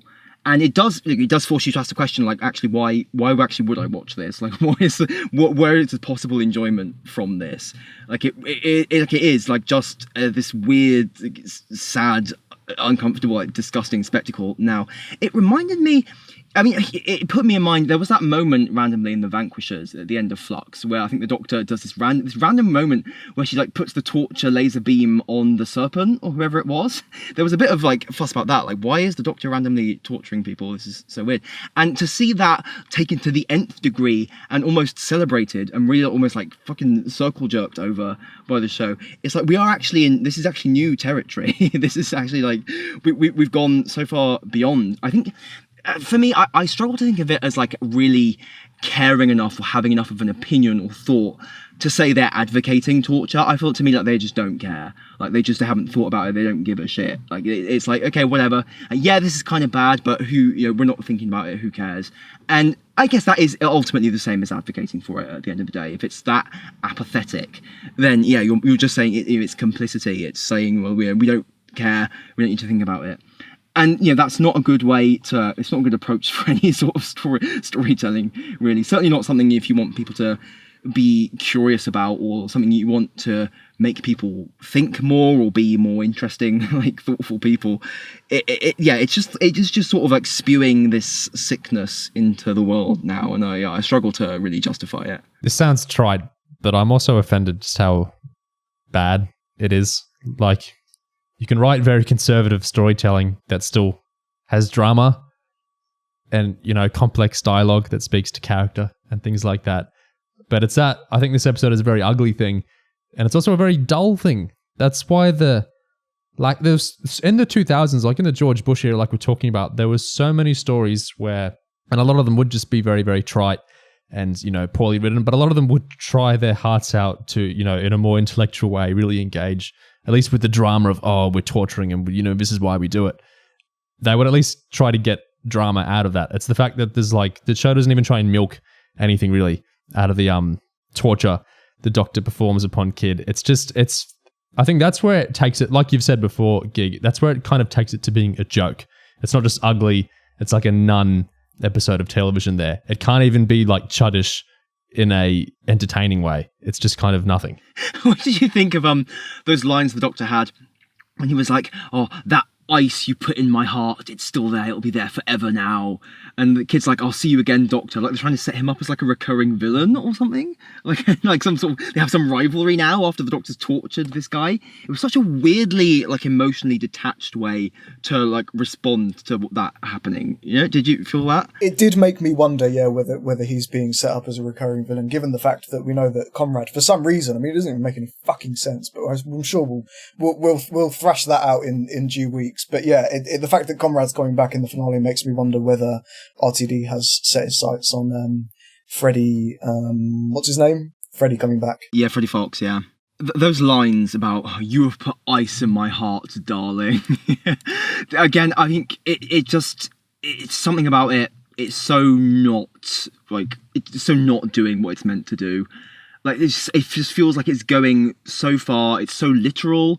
Like, to have the Doctor, like, bleating on about how you have put ice in my heart. It's like taking imagery that was used elsewhere in the show. Like, maybe another character, like the empath in Hyde, would say, there's a sliver of ice in his heart, Clara, you watch out. Like, to have the Doctor now just boasting that about himself, you have put ice in my heart, and I will cast your body out into the void. It really does just feel like a joke. Like, it doesn't... It's going so far, and it's so weirdly self-indulgent. And I don't think Ncuti really knows how to sell it at all. I mean, I don't know how the hell anyone would sell dialogue like that, to be honest, because it's so ridiculously, like, over the top. You know, I will stand and watch you freeze to death. It's just so... It's really strange. And the nature of where it all seems to come from is actually, I think, also a bit ambiguous and confused. Because, like, some people watching this have read it as... well, he thinks that Kid killed Belinda or hurt Belinda, so he's like 12 and Clara, right? He's snapped because of Belinda, which I wouldn't buy anyway, because he doesn't have that kind of relationship with Belinda. But, like, that would at least be something with precedent in the show. But then in the actual episode, the Doctor says, like, well, he triggered me because of my trauma from Gallifrey, the Time War. That's what made me act like this. But then, if you watch, like, the behind the scenes, but I think both Ncuti and RTD are kind of saying, like, well, it's because he almost froze to death in space. It's because he had a brush with his own mortality that he's now, like, flipped, and his switch has flipped, and he's gone, like, really crazy and angry. So it's like, what is the truth? You know, which interpretation of this character? I mean, none of these are particularly compelling explanations, but I think the weird inconsistency and incoherence of the motivations here are not helping in terms of selling it and making it make any sense. And would that, you know, the sliver in his heart that's there now forever, that would have to carry over now into, you know, into Ncuti, into 15's character, you know, for however long he may have left on the show. And I mean, I would be surprised, given RTD's track record with having the Doctor go off the rails and suggest that this is who he is now. If 15 kind of carries over this, you know, the sliver of ice in his heart. Yeah, the idea that it will be there forever, like he's done something that will never ever be, like, changed. Even though literally the Doctor saved everyone, no one actually died. Like, there's no actually great, like, world historical kind of trauma here. It's certainly not the first time the Doctor has been close to seriously, genuinely dying.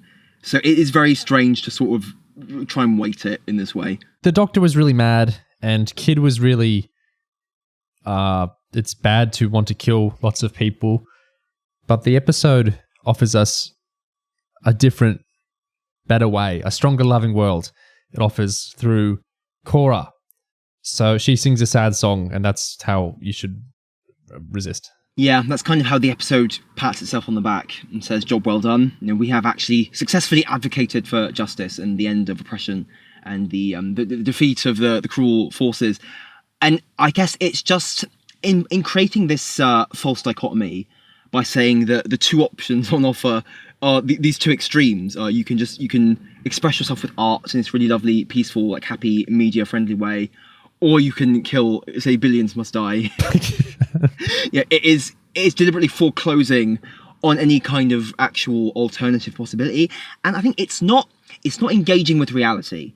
This is not the work of writers or people who are interested in reading about the things they're writing about, who want to actually engage with how like movements or attacks or like violence has actually played out in history, what the motives have been, who the perpetrators have been. It's not based on like real struggles or fights or anything like that, or movements.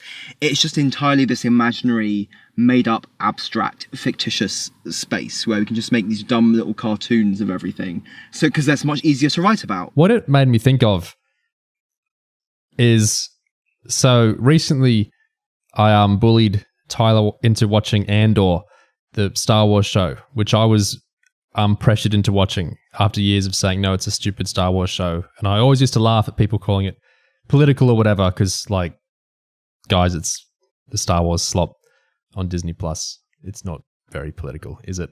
Anyway, it is really. And the showrunner of it, Tony Gilroy, as he talks at extreme length on with interviews, is very interested in real life history and real life movements.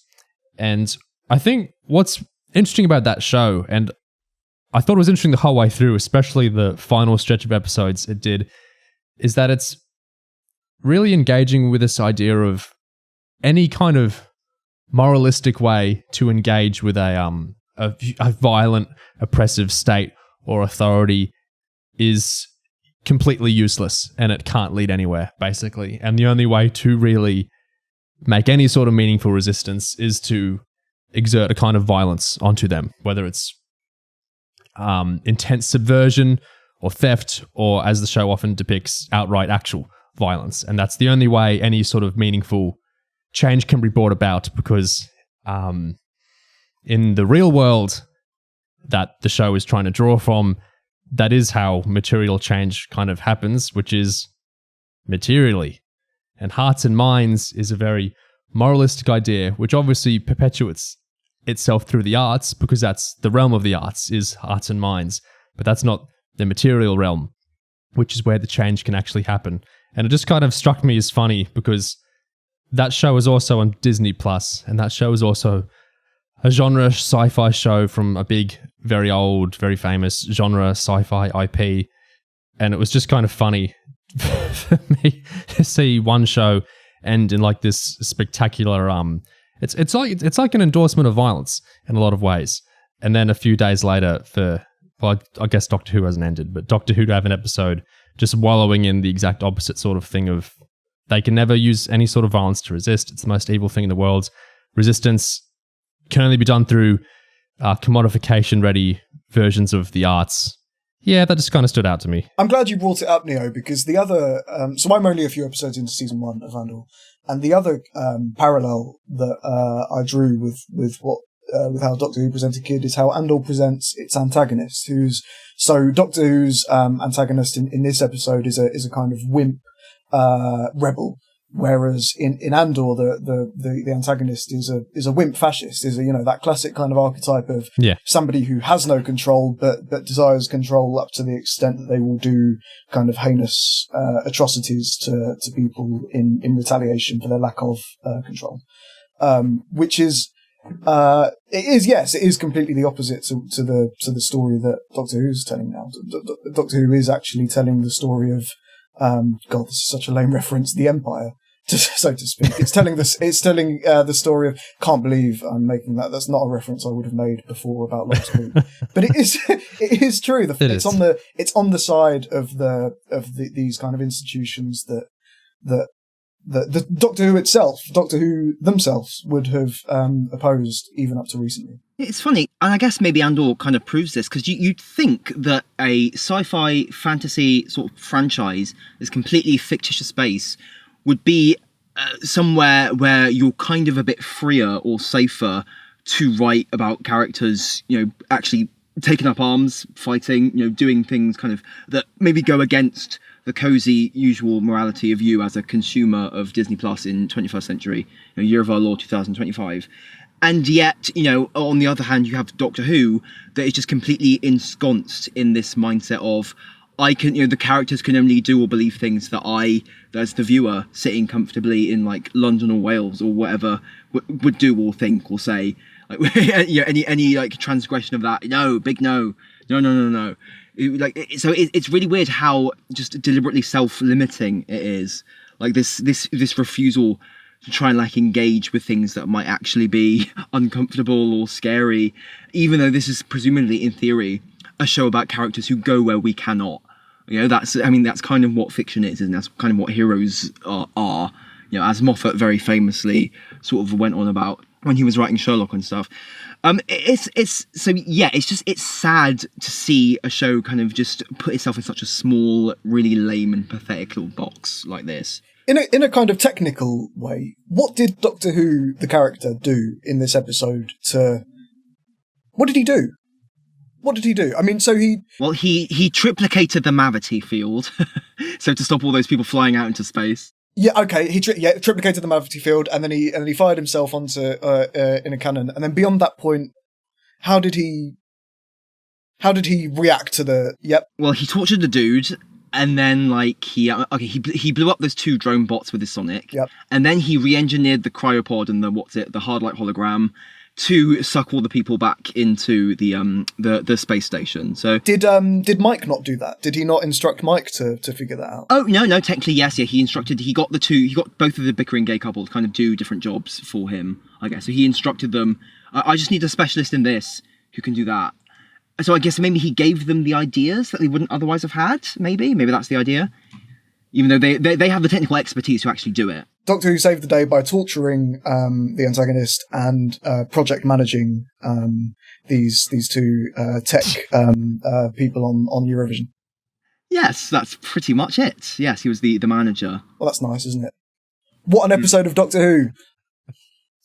What a hero he is. It's funny, for an episode that kind of is very self-conscious to a fault, actually, I think, about how camp it is. Like, after, when the Doctor flies back in on the confetti cannon, that image, that idea, music playing, that's a funny moment, that's a camp moment. Yep.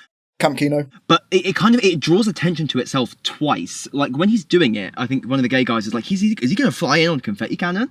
And after he's done it, he's like, did I just fly through space in a confetti cannon? And he's like, yeah. And the Doctor's like, wow, how camp, how camp of me. That was so camp. Isn't this episode so camp? And weirdly, I think doing that kind of undermines the campness of it. It feels insecure, almost. Like you need to reassure yourself that this is totally a camp thing. It seems to undercut the actual sincerity, like the willingness, the ability to flop a bit that I think is essential to actually being camp. But like this conscious like over sincerity or over absurdity that makes things camp is completely undermined if you're doing this kind of Marvel-like kind of insecure kind of undercutting of it. Like this it's very, very strange. And I think ultimately, like you describe, with this weirdly technocratic solution, and of course that random weird kind of violent moment with the torture and stuff, and even just, I guess maybe the whole Die Hard premise of it at all, or deferred to Die Hard premise, it feels like an episode where the camp is not actually, as much as it wants to be like the episode of camp being victorious, it feels like the camp is sabotaged by these weird kind of militaristic or just like robotic, like mechanical instincts within it. Like just this obsession with just having a quite trite kind of gritty story. Like it just feels like really at cross purposes. Like the 2 don't feel married very well.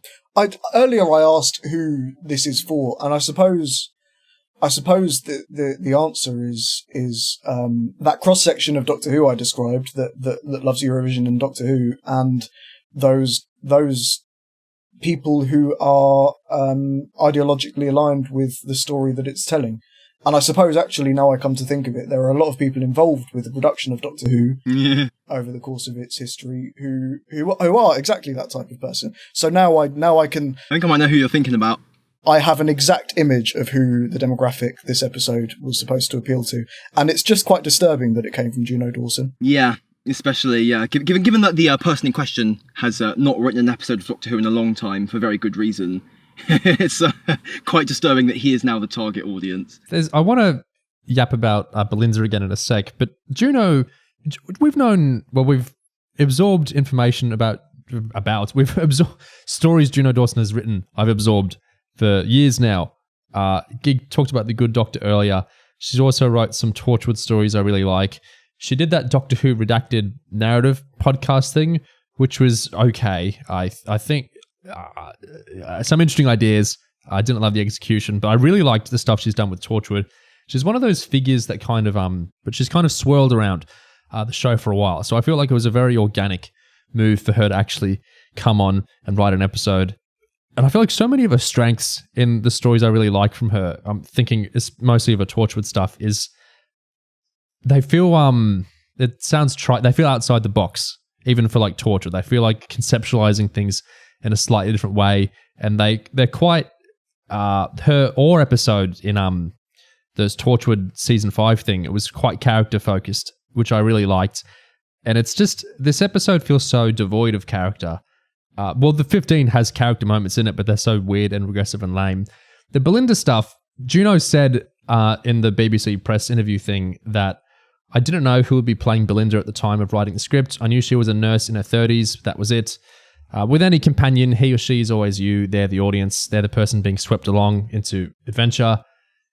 So I know it's very, very, very far from the first time the writers had to work with like a non-companion when they're writing their episode. And then you'd think in theory, the showrunner helps them out into working the companion into the episode more character-wise.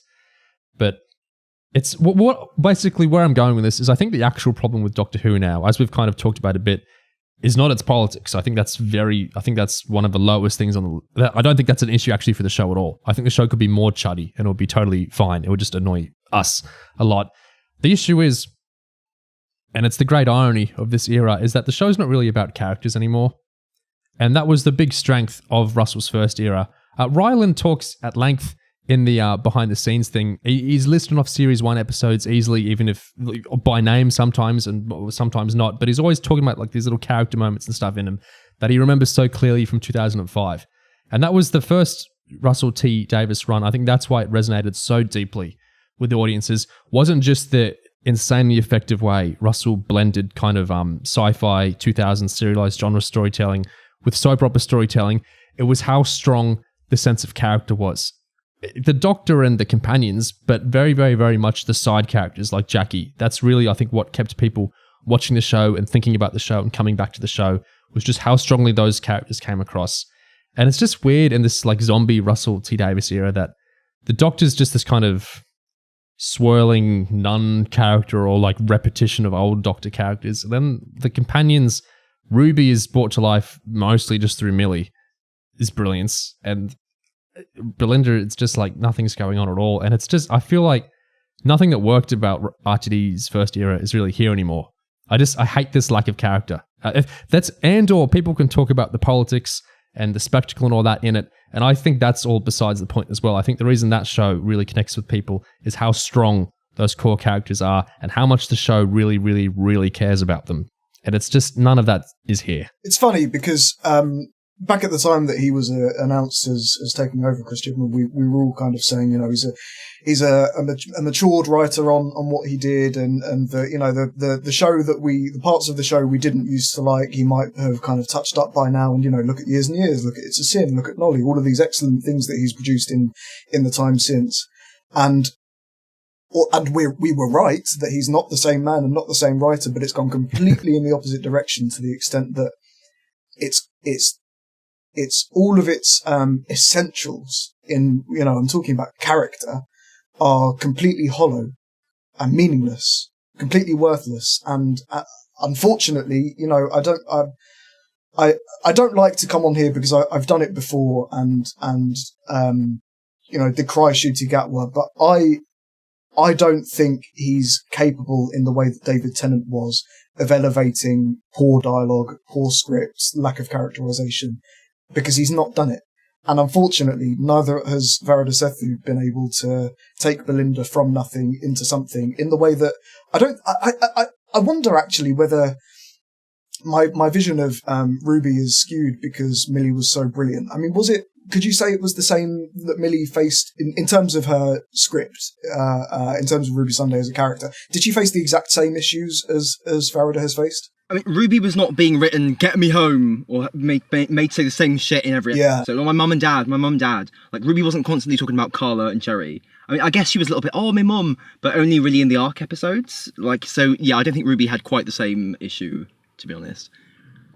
but it still wasn't great. It's hollow was my point. It's a hollow version of a show that it had flaws, back in 2005 to 2010. But I mean, it's hard to even find the words for what RTD has become, because I mean, look at the 60th even. I know this is such a trite point, and we've made it on the podcast before, and we make it to each other a lot, but honestly, what has gone wrong? There have been a few instances where, a very quick turnaround script, and maybe it's partly that too, because he's always been a bit lax with, he's a procrastinator. We know that from The Writer's Tale, that he always kind of turned in scripts either, within 24 hours of their deadline, or sometimes late.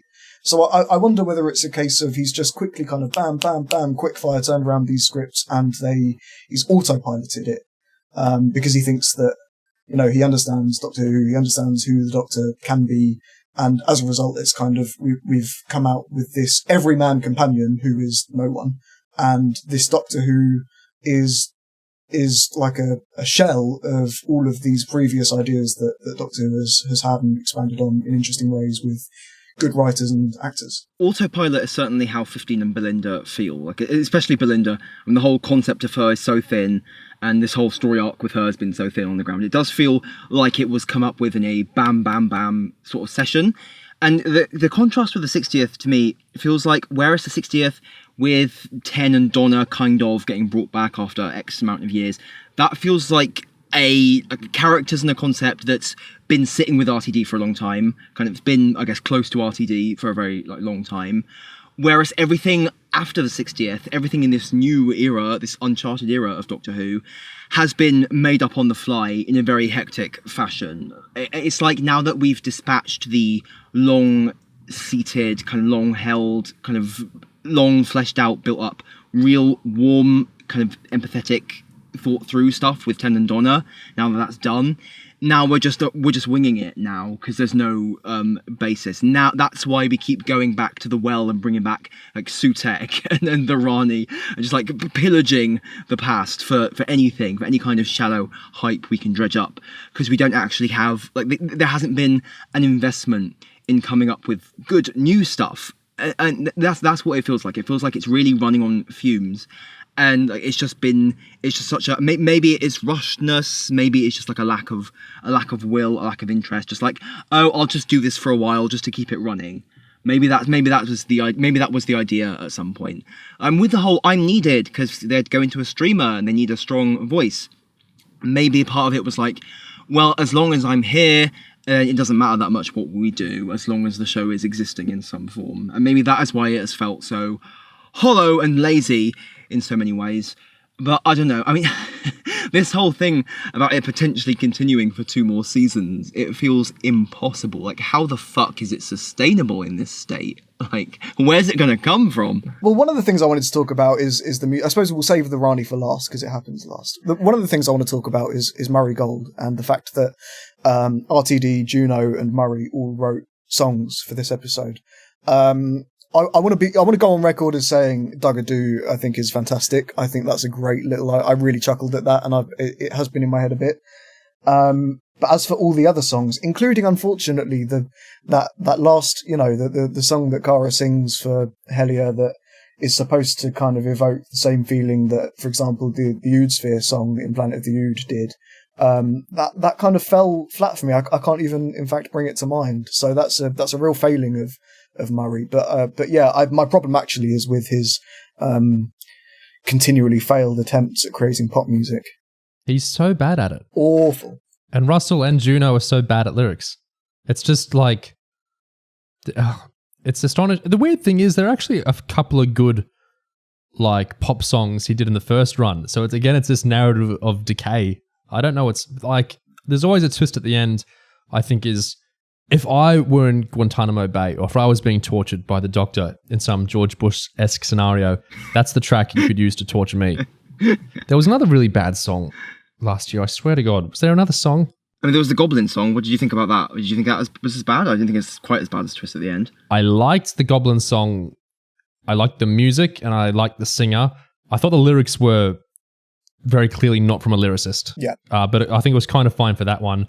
Why don't they just use a lyricist? Like Russell, I think, is a great writer, despite everything we say about him. But that's a different skill set entirely. You need a poet or a lyricist for these because it's so awkward.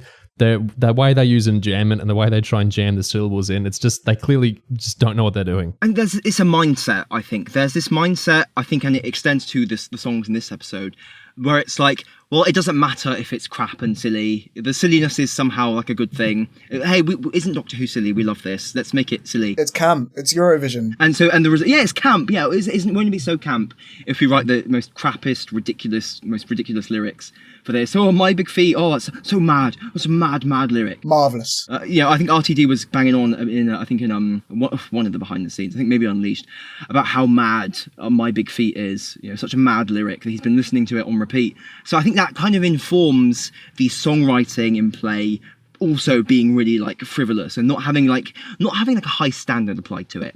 Maybe it is rushedness in some senses, again, like just knock something out quickly. We don't have time or patience to actually refine this and come up with something with punch.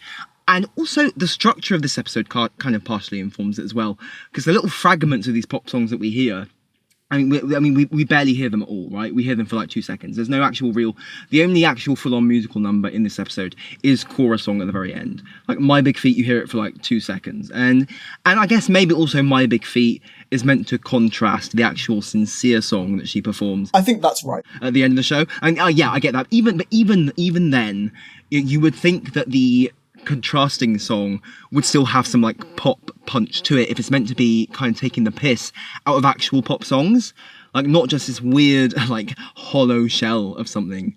Yeah, it's really awkward, and I think they can't be bothered to hire like a proper lyricist or something. Like there's no will to do any of that. In the opening few minutes of the episode, the first act song, I can't remember the name of the performer, but this is the person who did the Goblin song, isn't it? Who Naughty Goblin. Yeah. Infamously, yeah. There was a spat with Twitter on, and she's come back with Ben Cook.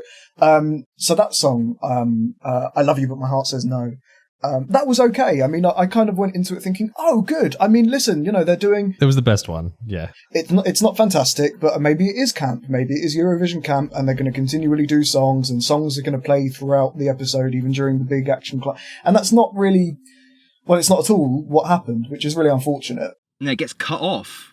Like, it gets cut off, like, straight away. You barely get any song at all. It's so disappointing. I kind of had this hope that, we would, it's the same issue, actually, that I had with The Devil's Chord, where, I mean, this is supposed to be a musical episode. We're doing an episode which is centered around a song contest.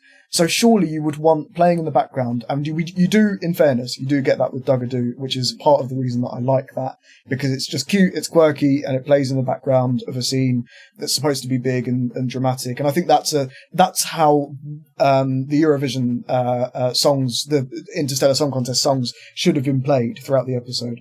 I think, so in terms of the lyrics, there's a really awkward kind of bumpy, and I guess you can't necessarily fault.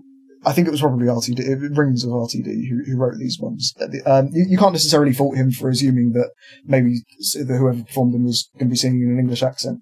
But he rhymes awkwardly fool FALL with fool FOOL, and in another song he rhymes tall TALL with cool COLL, and it obviously. What actually happens is that those performers sing in an American accent, so they don't rhyme. What he's writing isn't rhyming, so it's foul and fool and tal and cool, and those aren't rhymes. You mentioned there that what it should have been was like the songs playing underneath the action. I think one reason that it didn't turn out that way is that what action? Like, this is an episode that in practice is just everyone standing around in bloody corridors. Like, I think the only sort of montage to music is when they play Making Your Mind Up. Yeah, I liked that. While they're reviving all the people from space, like sucking them in. That's the only kind of scene in the episode that sort of shows you how it ought to have functioned, really, as kind of a musical fun. The bit where the way that the music is a source of fun and joy and camp in that moment, that's the only time in the whole episode where it works like that. And I think it's because there's no other point in the plot where there's anything like that for a moment like that to work. I know, Tyler, you were talking about it to us today, Around 26 minutes into the episode, when Cora's revealing that she's a horn person, that music there.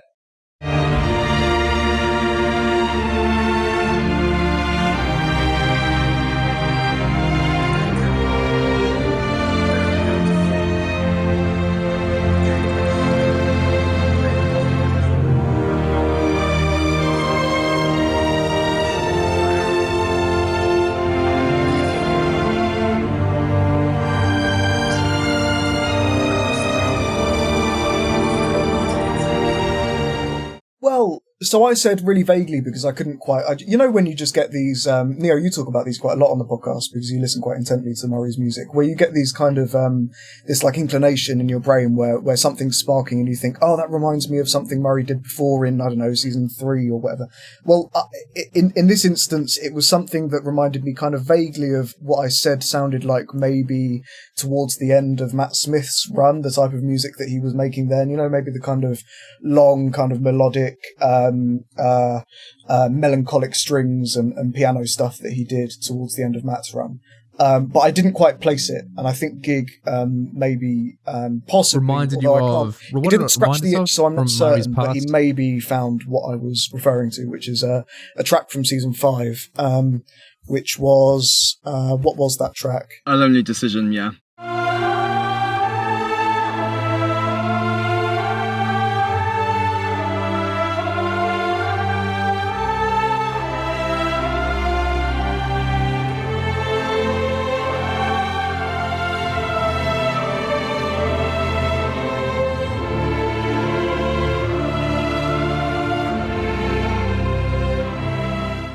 Again, like it's only a vague similarity. Yeah, A Lonely Decision, yeah, from Series 5. And that which was reused in Angels Take Manhattan. It is vague, and that may be the track, but I wonder whether, in a few weeks' time, it might kind of occur to me that, what I meant was from, I don't know, Time of the Doctor or whatever. I feel like, do you think Russell was doing a sort of similar thing with his writing, where it's just like this vague memory of past beats he's hit before? I thought there was another one, there's only one other instances like this I got. When you put ice in my heart, and why did I give him that accent? Anyway, when Shooty is talking about ice in my heart and everything like that, we have this kind of tense string thing in the background.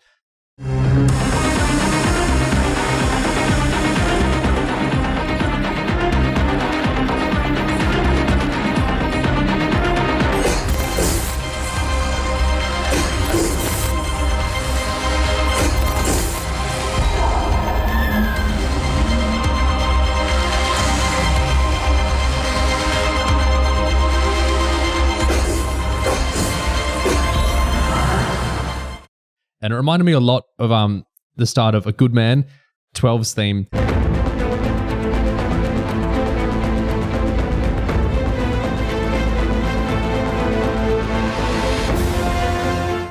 And I thought the episode was actually doing it because in Space Babies, they use that theme and it does kind of work as a commentary on what's happening, which is the Doctor realizing hurting the bad boogeyman thing is bad and he needs to be a good man and help it. But here it starts off to me sounding like the start of A Good Man, and then it kind of shifts into like an awkward, knockoff kind of good man sounding thing. I don't know if that stood out to you guys, but I got briefly interested in, are we trying to do like a commentary on the Doctor isn't being a good man by like threatening Kid, but we didn't really go there. I admit I didn't catch that, but I one thing I did catch, I think it was in the scene where Belinda's saying, "This is not him, I know him, this isn't him," and I think it's either a reprise of Flavia's theme, the Ninth Doctor theme, or that bit that's kind of similar in the Doctor's theme from Series 4. That's not him.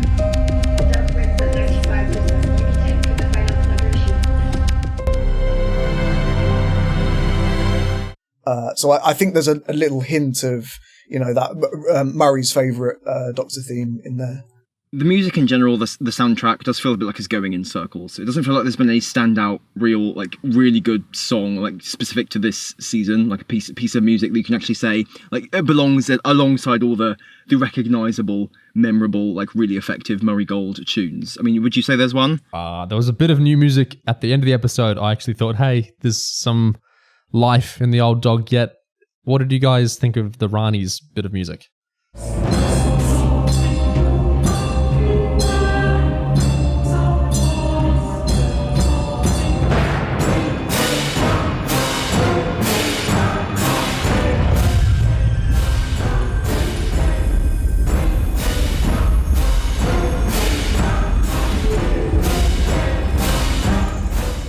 okay.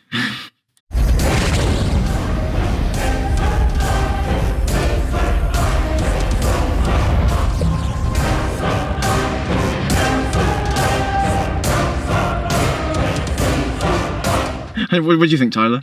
Yeah, it was okay. It was. I felt the same as you, Neo, in that, my ears perked up. I sort of, wow, for the first time this series, maybe I genuinely had started to think, what's gone on with the Cardiff Orchestra? What's like, is there some kind of, like, they couldn't contractually get them? Like, why is there, because all he's really done that I've noticed that's new is kind of, electronic, Hans Zimmer-y stuff, as you've mentioned. And I like a lot of that stuff. I especially liked it in, the kind of 2-part finale last season. But yeah, in this instance, it felt, do you know what it reminded me of, actually? And I wonder whether, and this does go to your point about decay and repetition, it felt a bit like, trying again with what Missy had, that kind of slightly demonic, creepy kind of, because there's like the chanting that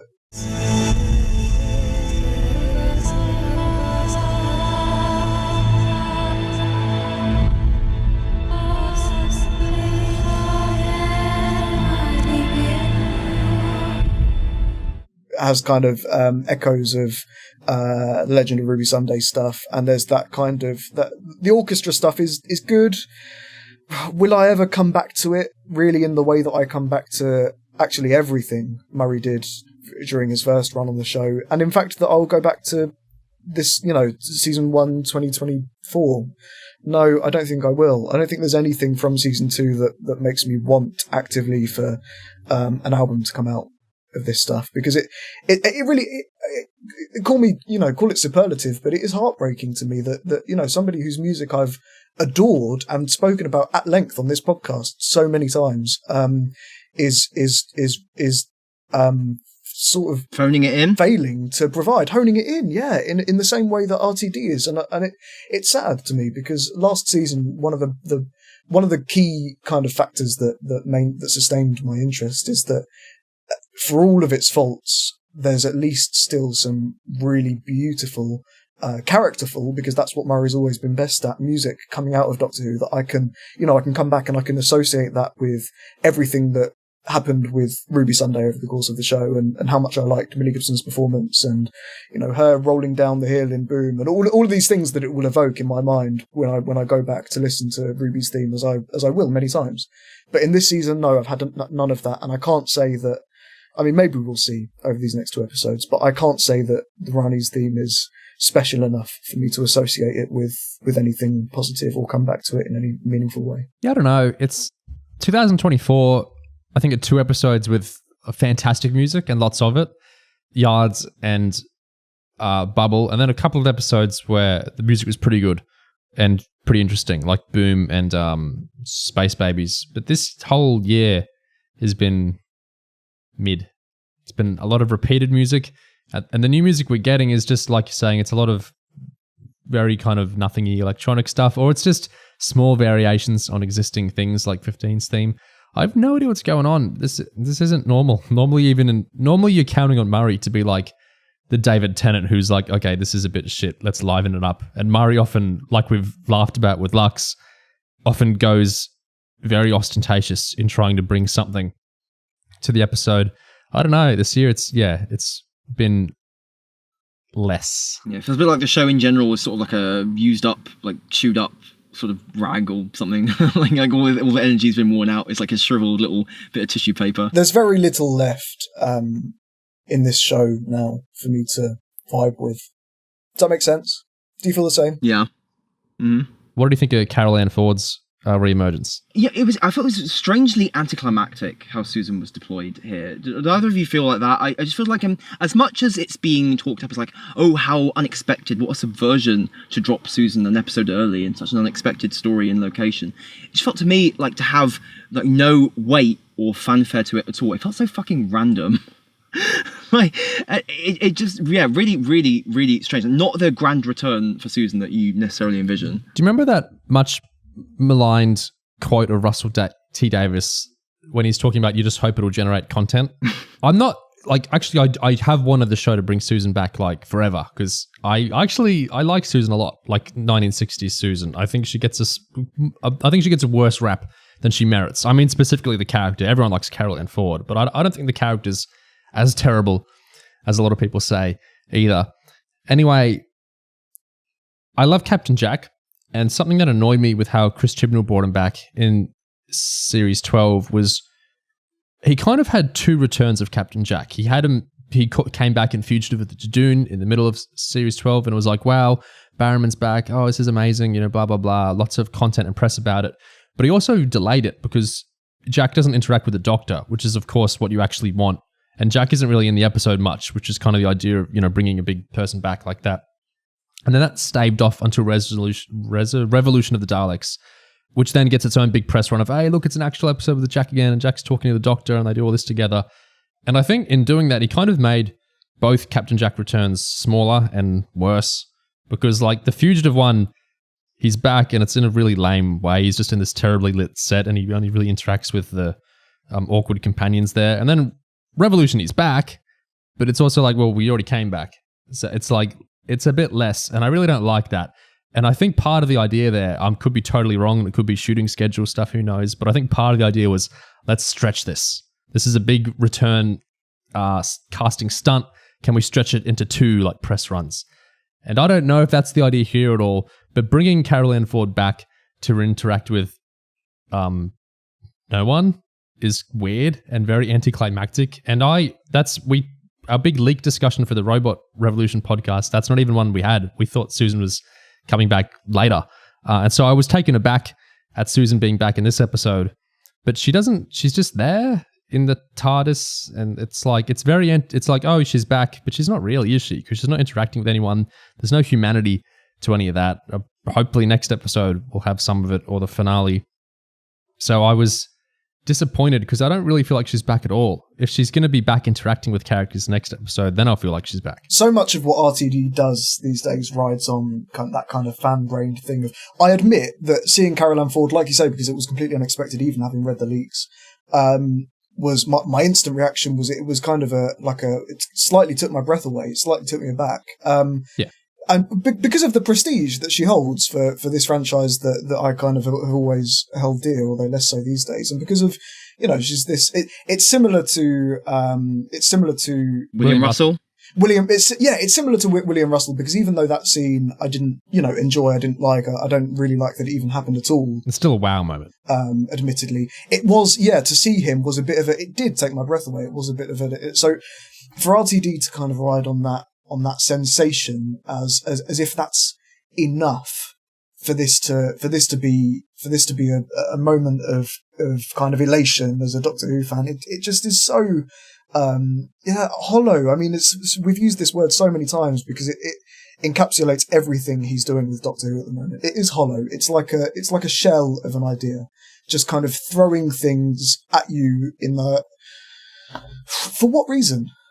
What I mean, why? I mean, that's what's the reason here that we would want, that we would expect Carol Ann Ford to bring to save the Doctor's life?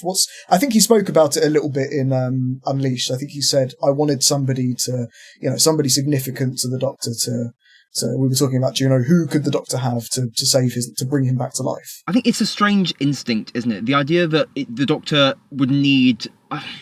Okay, well, there's 2 weird components to this. It's not weird that the Doctor would think of people close to his heart, like loved ones, when he's on the brink of death and needs to kind of pull himself back from the abyss. Like, it's not that strange.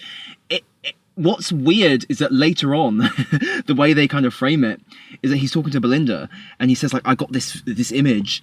So it's like he actually got a vision of Susan zapped into his mind. Yeah, like a psychic projection. That moment from outside, and he didn't expect it, like he didn't know what happened. So it's not actually just that he thinks of his loved ones at moments like this. It's that this is actually a plot point, and this is teasing something that's about to happen. So, and it just feels very oddly matched into this story. It feels like something that is done... kind of a desperate move to juice up an episode that is lacking in real interest, which I think is probably literally what it is. I think RTD asking Juno, can we have Susan here? It just feels like there is a degree of desperation to it. I feel like if the story was more, I feel like if there was more thematic justification for it to be specifically Susan in this specific story, I wouldn't mind so much. But I feel like there isn't. It feels like this is an episode that is just completely disconnected to whatever is going on with Susan, and it's just a senseless shock value kind of tactic. Much to my frustration, Neo still refuses to watch Sherlock. So I'm going to talk about what I'm about to talk about in non-spoilery terms, but Moffat employs a similar tactic that really works at one point in Sherlock, because what you're seeing there is a character who's somebody they deeply love, is embedded within their psyche and brings them back from the brink. And that's something that it's such a powerful moment, maybe the most powerful, the most evocative moment in that show, for that reason, because it pertains to the heart of those characters and that character and who they would be thinking about in that moment. So for Susan, it's laughable to actually talk about. For Susan to be not the person the Doctor thinks about at the brink of death that pulls him back, but somebody who, at that moment, coincidentally happened to psychically project herself into his brain and say, "Doctor, fight it, come back and find me," it's such fucking Doctor Who tripe. It's complete sci-fi nonsense bollocks, and I'm really beginning to hate Russell T Davies. Yeah, funnily, you know what it kind of reminds me of now? And I think, Morph, I think you'll know this. Anita Dobson actually featured in a scene in a soap opera where she reprised a character that she played a very long time ago. Yeah. As a vision to someone who was on the brink of death.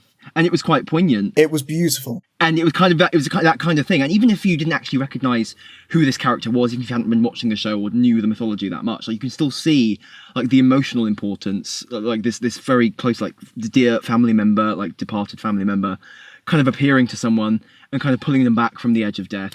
And yet, like, this version, it doesn't work like that at all. It's something about how Susan has kind of been absent from the show for this long, and kind of the way that she's kind of awkwardly positioned as an abandoned granddaughter rather than, say, like a grandparent. There's something, it's not quite intuitive for it to emotionally work the way it ought to. It feels like that because there are so many characters who the Doctor could see telling him, "No, stop torturing that guy, Doctor, you're better than this." Like, there's like an infinity of characters. Frankly, there are characters in the room with him at that moment who could have said that to him, and none of them bothered. So it just feels it feels shallow and superficial, and it's not effective. It's also, is it unfair of me to say that it's shot in the weirdest way? Did you guys feel that way too? That it actually looks and sounds weird. That kind of reverb, and the fact that it looks like she's not in the TARDIS, even though she is. It reminded me of, and this is another thing that Missy picked up. It reminded me of 13 in, what's that episode of The Flux where she's having these like visions of the big archway that she was found at. That Once Upon Time, or? Oh, it's Timeless Children, actually. Sorry. There's just so many episodes of Chip Who where there's weird close-ups of 13. I mix them up. Can You Hear Me does it as well. No, it's bloody Can You Hear Me? It's Can You Hear Me where she has those visions. Sorry, I keep mixing them up. Sorry, Tyler, carry on. Yeah, it reminds me of the kind of fisheye lens in that, where it kind of, I sort of see the vision. Like, I kind of get weird fisheye. It reminds me, of that Chib Who fisheye lens close-up of 13 going, oh. It was that kind of instance of like, it's very strange. My point being, I kind of see that there's an artistic vision there, so I can't, deride it in the sense that there's something creative going on, but it didn't. It doesn't work for me at all. I think they try to make it look mysterious, and that's the issue, isn't it? Because it is technically a tease for some future plot point, like, oh, why did the Doctor have this vision? So they kind of shot it in this mysterious way where she's kind of like loitering around the TARDIS, kind of looking kind of mysteriously into the camera, and it doesn't have the emotional impact that something like this would need. It doesn't have the weight that it would need to actually play like a decent role in this story. Do you think this is just a plotty kind of like fan brain point, but do you think it's her TARDIS, or do you think it's Ncuti's TARDIS, or do you think RTD hasn't even thought about that? I've answered my own question. Yeah, I think probably, I don't think they thought about it. I think they just needed a space, kind of a blank space for her to be in, and the TARDIS was like the natural kind of, the natural, I guess, location for that, I guess. I don't think it's necessarily meant to be a specific, I think it's meant to be his TARDIS, but she's there because he's kind of, it's really hard to frame. I don't think it matters. I guess No. It doesn't matter, does it? And in a production sense, it's kind of the easiest thing to do is put her in an enclosed location that's quite, it's inside a warehouse. And yeah, that's true. And, you bring her in a car and quickly usher her in through the back and then out through the back again. Yeah, the reveal that kind of the Doctor got this psychically projected to him. It's so much like that bit in The Timeless Children where the Master reveals that he was psychically projecting Brendan, the Irish cop, into the Doctor's mind during Ascension of the Cybermen, the previous episode. So those scenes that you thought were just cut into that episode to be interesting or for structural reasons. No, actually, the Doctor was seeing those visions, even though that was not clarified to the viewer at all. Just a complete unreveal, like a completely backwards sort of way of approaching that story. Because if you watch this episode and you see those moments, I think my first thought was not, oh, this was beamed into his head. My first thought was, oh, he's thinking of Susan because he loves Susan. Yeah. Right, that was kind of the natural interpretation of it for me. So I was so nonplussed at the end to hear that this is actually a mysterious plot device and he's confused about why he saw Susan. I would have thought it was the most obvious thing in the bloody world. She's his granddaughter, but no, apparently. Character psyches don't exist in Doctor Who and Giga. It's all plot. It's all technobabble, it's all plot. And fuck me, speaking of technobabble, this was real fucking drivel. It was really, really poor. I mean, RTD's technobabble is poor, but at least there's a kind of attempt to be creative with it. What was it he was saying? I need to employ the micro-stitch and find the energized hyperlinks and iron the kinks, I think he said at one point. I mean, what on earth was Juno on about? Well, at least we got Mavity again. About 5 times. Mavitic suspension. Apparently, gravity is like a life support sort of preservation thing as well. I don't know how that works. Not really the point. But yes, I think I think the sheer propensity of jargon, sort of nonsense, sort of techno speak in this episode is a consequence of how this episode actually structured. There's not much event. It's just people fiddling with computers to do stuff. To make kind of plot things happen, hack the whatchamacallit, fiddle with the thing. There is not a lot of drama. It's not very dramatic, I think, is a problem. It's like Doctor tells character to do this with the machine, they do it, zap the thingy. I'm making a hard light hologram pull into a tracted beam. It feels so there's this weird technocratic thing to it. It's just about how can we shuffle our plot devices around. Kind of reminds me of how Chib started to write episodes toward the end, like Ranscore or Power of the Doctor or Vanquishers, where the Doctor is just solving all the plot pieces one by one in really shallow and superficial kind of pointless ways, just so we can have her move some technological thing around, some just spout some technobabble. It's a really boring way of writing a Doctor Who story. It does not seem very in tune with the basic pleasures of watching either this show or TV in general. It's funny, isn't it, that Doctor Who's eaten itself in so many ways over the course of the last certainly within this decade, because that's something that RTD, I think, properly introduced with David Tennant running around a control room, pressing buttons and putting wires into other sockets and yelling at people to hold a button down. And so that's a proper RTD David Tennant thing that I think Juno's kind of riffing on it's not even, you can't say, this is what I mean about it eating itself, because you can't say that what she's doing is riffing on Tennant and RTD. That just now is that's just a natural thing that you, as a Doctor Who fan writer, write the Doctor doing. Yep, it's the path of least resistance. Yelling at people, hold down that button and engage the hyperlinks and blah, blah, blah. I just feel like every time something like that has actually worked or sort of worked, it's usually because there's something else actually happening. I guess, I don't know, this might be a bad example, but again, in Family of Blood, when kind of the John Smith, Doctor pretending to be John Smith, actually sabotages the Family of Blood's time ship or whatever. I mean, he's essentially just fiddling with wires and stuff. But in that moment, it's because he's actually tricking them and kind of ultimately kind of defeating them in that moment. It's because he's asserting his actual power again after having been this kind of sort of relatively weaker human for most of the story. It feels like there is an actual dramatic beat happening, and the sheer indulgence in fiddling with wires is not the actual point of the scene or the story, right? I feel like it's supposed to be, I guess, background music for something more important happening. So if the fiddling with wires is the actual event, then there's a problem, right? The other instance that comes to mind there, where you talk about this actually being a significant kind of it being used as a dramatic, segue, is Eccleston kind of running around on Satellite 5 telling Rose, run into the TARDIS and hold down that lever, you're brilliant, and I've saved the day, and in fact what he's doing is sending her back to Earth. Yeah. That's, I think, the best employment of that tactic, that, the Doctor's being brilliant and sparky and he's figuring things out and he's running around solving things, but in fact what he's doing is character drama. In this episode, I think the only characters in this episode who feel even a little bit real, not much, this isn't saying much, but it was the bickering gay couple. I thought Gary and Mike were the names. I'm not going to talk this up much, but I just felt like that little bit where one of them kind of disses Eurovision a little bit, and the other one kind of whines at the other guy for kind of disrespecting. It's like you're making fun of me.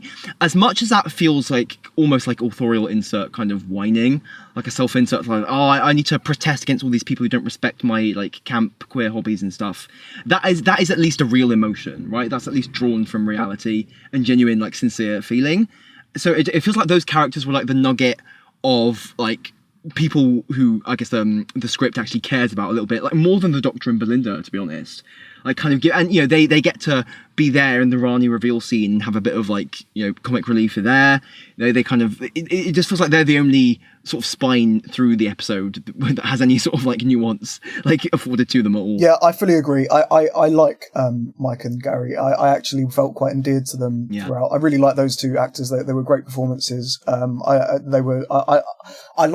guess what you like about them is that there is character there. There is actual kind of tension that becomes resolved, and rather than you could have had in the first instance them just kind of hugging and kissing and being afraid and saying, I love you because we're about to die. But the reason that was such a cute, impactful kind of scene that they hugged and told each other they love each other is because prior to that they'd fought, and there was in the dialogue being cut off, there was a suggestion that Mike was going to say something along the lines of breaking up with Gary. So it was cute. I liked the way that those two functioned in this episode. And it almost felt like redemption because it reminded me of the thin, fat gay couple in an episode we brought up earlier in this discussion, which I don't feel that those two were served in a particularly nice way. But yeah, Gary and Mike were. On the other hand, it feels like low-hanging fruit, I think, for an episode that's kind of indulging in like this love of Eurovision, while trying to have its cake and eat it too with the problematic aspects of Eurovision. Just be, I guess, like falling over itself to make this gay couple, these kind of like middle-aged gay men, I guess like the heroes, like the most important figures in the script, just because they're fans of Eurovision. There's something feels self-congratulatory about it. It feels like this community just sort of praising itself, patting itself on the back for being so wonderful, while it kind of indulges in just kind of self-adulation. I don't know. It's not something I'm inclined to like celebrate it for, but you can clearly see where the actual interest was, and it wasn't on like the central characters certainly, or the main story. I really liked them too. Yeah. There was another pairing of characters in the episode that were quite interesting. Rylan and the co-host? No, although I really liked I have no like Eurovision lore things, but Rylan, that performance I just liked a lot. I loved when he he was excellent, wasn't he? When he strutted out of the chiropod just with such poise and such it was just really fun, really enjoyable element of the whole thing. I was less chuffed with Graham Norton. The gag of Rylan being cryogenically frozen and just wheeled out for different events, I think is fundamentally funny. The way he's completely confident and just you ask, okay, what year is it? What venue is it? Okay, and his little like his gleaming teeth, his smile when we first see him at the start, just a very like well realized, constructed, maintained, I guess a celebrity character. Just a great guest appearance. He does kind of a version of himself that he puts on television. He does it in the show. You can clearly see. I know nothing about this man. I've like not really seen him in anything, but you just immediately get like why he's popular and why he's a presenter. Why he's good at what he does.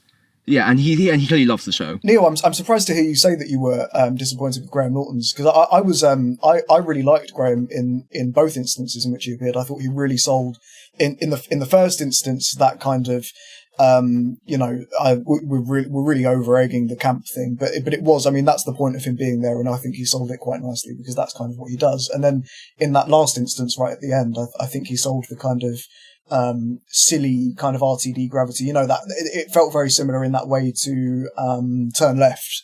The very end of Turn Left, where it's all kind of, we need to run back to the TARDIS and everything's going wrong and the cloister bells are ringing. That kind of, I thought Graham kind of sold that drama of what's his line right at the end?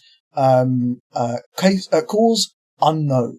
I thought he kind of sold the silly gravity of that situation quite nicely. What did you think? I just think if you're getting him as a hologram, that's opening up a whole like visual playing ground there. And so I think it would have been so easy for the show to find some justification to like have the hologram run across the bottom of the screen or something. And they really left that joke on the table. To be fair, that might have been a bit too obscure, to be honest. Like, I feel like that specific thing with him on the bottom of the screen during the time of Angels, I feel like you need to be, like, deeply in the hole to remember that happened in 2010. That is such, like, I feel like that's not, like, that's the obscure of obscures. Like, this weird little incident. Like, I feel like that might be a bit... People would just be asking, what the fuck was that about? And yeah, I think they could have done, like, more with his presence. The only bit that annoyed me about it, honestly, was the writing of his last little speech there, when he says, the planet disintegrated into rock and dust and ashes. Because, oh my god, that rhythm of X and Y and Z appears so often in fucking RTD2 now, and RTD's writing in general. I'm so tired of it. Stop doing that whenever you want something to sound weighty. Stop doing X and Y and Z. It just sounds so unnatural. Ugh, it's driving me absolutely mad. That kind of tricolon thing is a ChatGPT hallmark as well, is my understanding. So, just pointing that out. Like sort of Redditor, like deciding they're gonna bust out the like Sephiroth Final Fantasy like final boss, kind of really portentous monologue. Like, oh yeah, it's very trite. Okay, so what else is left? I guess the Rani, of course, we haven't really touched on. The Rani, I know Juno Dawson likes the Rani. I don't. The Rani's been in two ropey classic stories, and then she was in Dimensions in Time, which was in 3D. And I've always disliked people. I'm on Moffat's side. Moffat's kind of mocked the idea of bringing the Rani back because she's such like this isn't a character anyone outside of the loop remembers. But that's not what I dislike her. I just think the character's kind of lame. It's evil scientist. It's more that I feel like Russell really successfully built up mysticism around the Time Lords in 2005, which was something Classic Who and the Wilderness lacked in lots of ways. The Time Lords got pretty boring and stuffy, and a bureaucracy that kind of brought stories down generally, I think. And Russell successfully jettisoned all that by killing them all off in a big mystical way. And the Rani always felt to me like such a vestigial... The Master has that very deep connection with the Doctor, and so bringing him back lends to drama. Susan, there's the family connection. I guess Rassilon is like the big arch villain of it all. That all kind of makes sense to me. But the Rani just feels like such a barrel scrapey, generic. I never liked the idea of bringing it back. I think it kind of undermined killing off the Time Lords, whether Chibnall or Russell doing it, whatever. I haven't watched any of the three Rani stories in many, many years, though, so I don't know if I'll see the light rewatching him soon. I just don't like the character, and I think bringing them back felt like a barrel scrapey thing. Moffat has a quote about how people probably know who Davros is, and they definitely know the Daleks and the Master, but the Rani is like, meh. Then again, Moffat brought back the Movellans, so...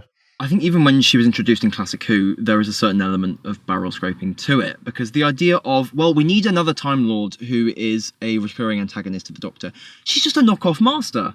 Like, the show already had a recurring Time Lord antagonist who was a rival to the Doctor.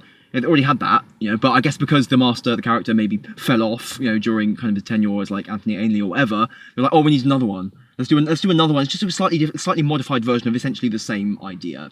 And with her being really ruthless and pursuing whatever it is that she's after, she's just kind of harkening back to, I guess, maybe original Roger Delgado kind of Master with a slightly different take, more scientist-oriented sort of take. But she's just like, it's just like a less interesting, more overtly silly and like less sincere kind of take on a concept that already exists. So so much about her feels like cheapening, I guess, not just the presence of the Time Lords, but just, everything. For the show to just be... Okay, you know what? I think the fact that the reveal of her in this episode is made into a mid-credit sequence, as much as that is trying to be, flashy, because mid-credit sequences are all, like, cinematic or shocking or unexpected, it is still also a concession that the scene does not work as the cliffhanger to the episode. The cliffhanger of this episode is the TARDIS doors exploding because the world's going to end, and the Rani is like this comic relief coda inserted a little bit later, right? I mean, her scene, like when she's introduced, it's a comic scene. It's played for laughs, right? Her dynamic with Mrs. Flood is played for laughs. She's a joke. And you know, a joke character is not some like horrible thing. There's nothing wrong with a joke villain, a joke antagonist. But like if you're playing and this is like, oh my god, legendary antagonist, the Time Lords, oh, then it can't be a joke. If you're making a joke out of that, then what's the point? Like, you're trying to play it for gravity, but you're also playing it as a joke, because it is a joke. So what is the point? It's like you're making a joke out of yourself. It's like you can't take anything seriously anymore. Like, it defies belief. I don't get it. And it does feel like this, like, self-adulating circle jerk. Like, oh, won't the Doctor Who fans be elated that this ephemera from Classic Who is back? Oh, won't they be so happy? Won't we all be able to clap ourselves on the back for this? And there is something disgusting about it. Like, who fucking cares at this point? I don't have stakes in this, really, I feel, because I don't care about the Rani at all. Like, I don't have feelings either way about that character. I didn't feel anything at all, really, towards Archie Panjabi's performance. I do feel more strongly about a certain other leak regarding the finale, regarding kind of antagonists. But with the Rani, it doesn't, and that's part of the problem, that I just kind of don't, it doesn't, if I felt something about this, maybe that would be more interesting. I'm deeply uninterested in this story. But the thing that I do feel I have stakes in is that I really like Anita Dobson based on her past work. I think she's a really phenomenal actress. And when she was cast, even though, you know, she was this mystery box that RTD hadn't assigned real purpose or character to yet, I knew that eventually, once she does get a character, no matter what it is, she's going to be able to have this really kind of, you know, vigorous performance with vitality and you know, that there was going to be something really exciting and active about, because that's how she performs. If you go back and look at some of her old work, she's a really huge kind of force of nature. And unfortunately, I think what's happened now is, and maybe this is going to change, you know, we'll see how the dynamic works between the Rani and Mrs. Flood. But what this character has become is this kind of servant.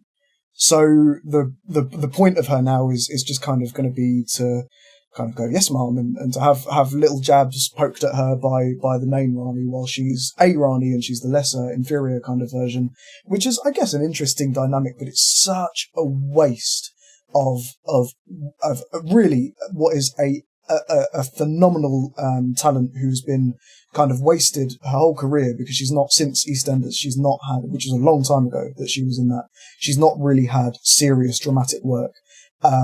And it doesn't, I guess serious dramatic work implies other things to what I'm talking about, kind of big theatrical, you know, she gets to be just a horrible, evil kind of witchy villain, which she kind of showed, she's had essences of, I think, in Doctor Who so far. You know, in Empire of Death, she had that, or right at the end of Ruby Sunday, or whatever it was, that moment I'm talking about with Cherry. You know, you can see what I'm talking about in her. There's real vigor to the way that she performs as a villain.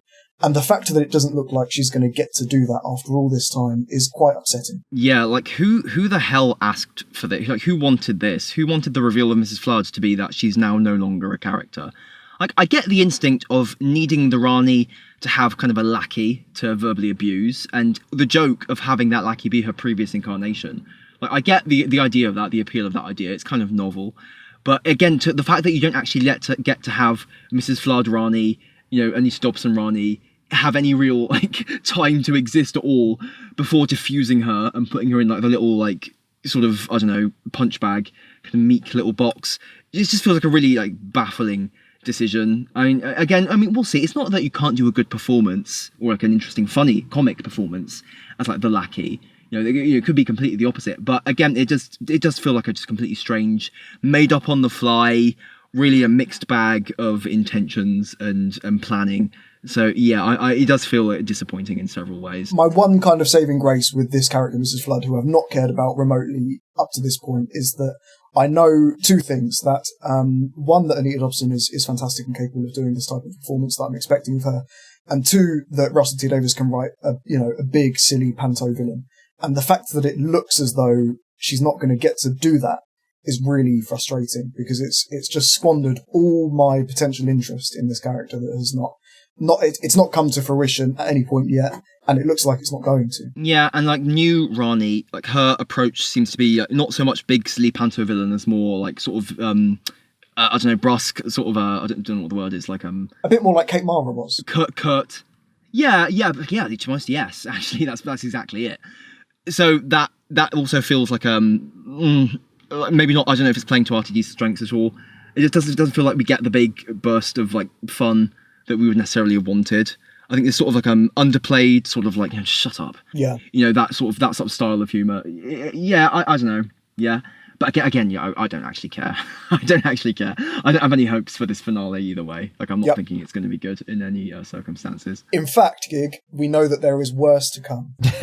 Yes, we do. There's something that annoys me more than the Rani in that sequence. We've talked before about, in the abstract, I really don't like the idea of the 50th anniversary with undoing the Time War. I'm pro genocide's not happening, so I'm pro the Time Lords living in a way, but there's not worth litigating it here, but I don't like the story idea for lots of reasons. And so if I just read like a leak saying the Doctor undoes the Time War, and it's a bit ambiguous whether it even ever happened at all, the exploding the Time Lords and the Daleks, maybe he changed time, maybe he didn't, maybe the dramatic irony of Eccleston's season, whatever. If I just read that in a leak, I would have went, I hate this. But I didn't. And the episode itself, as the episode was going on, I could see where it was going, that was, going to happen. And no part of me was annoyed. Like, part of my brain was saying, please don't actually do that. And I remember the first time I was watching the episode, I got up early in the morning to watch the simulcast on Australian TV and everything. And I remember kind of hoping, don't undo the bloody...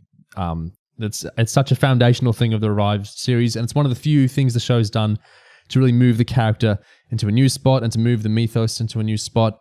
And then the 50th did undo that. And I was elated. And I was, even though I still like in my brain, I'm like, I didn't want that to happen. I was completely won over because there was such a stature to it. It was the 50th anniversary and the episode did so much to build up to that moment and lends it all the gravitas and drama and mythical qualities that it could, that it's doing something special, basically. It's not a random Series 7A episode undoing the ending of the Time War. It really builds up to it and it really earns it.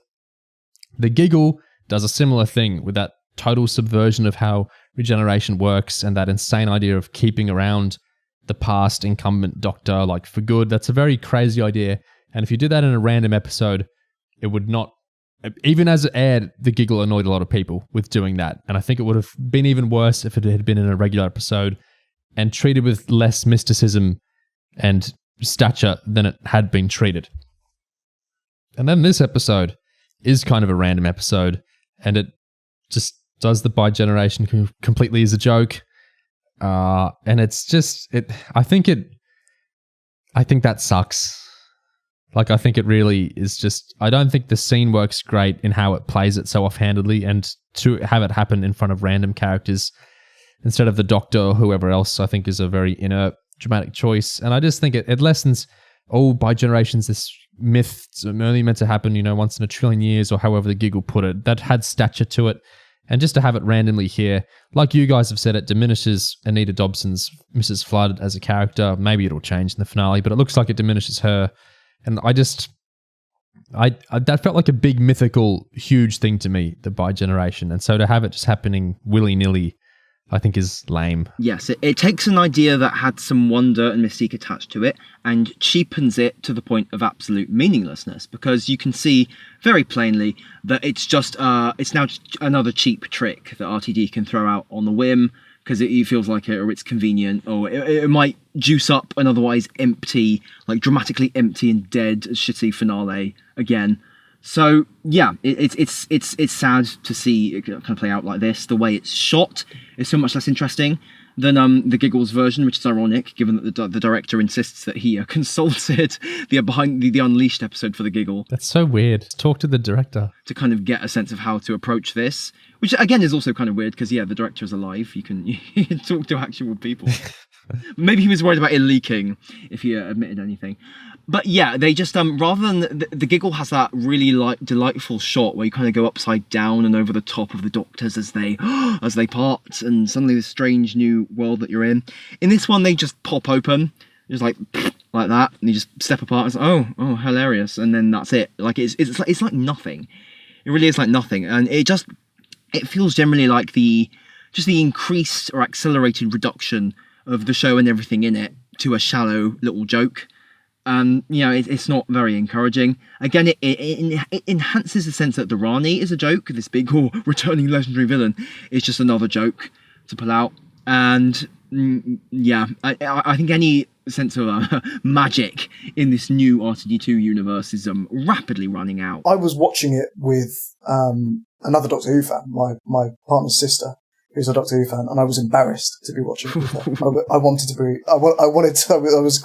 going, God, I wish I was watching this on my laptop, on my own. I dread to think like how this plays to non like classic Who wankers, people who don't care or know who this character is. Like it's so random. I think like even just like the Rani, like her name doesn't tell you anything about her.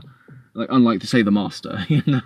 And, like, there's no sense of, like, why does she give a fuck about the Doctor? Like, who cares? Like, what...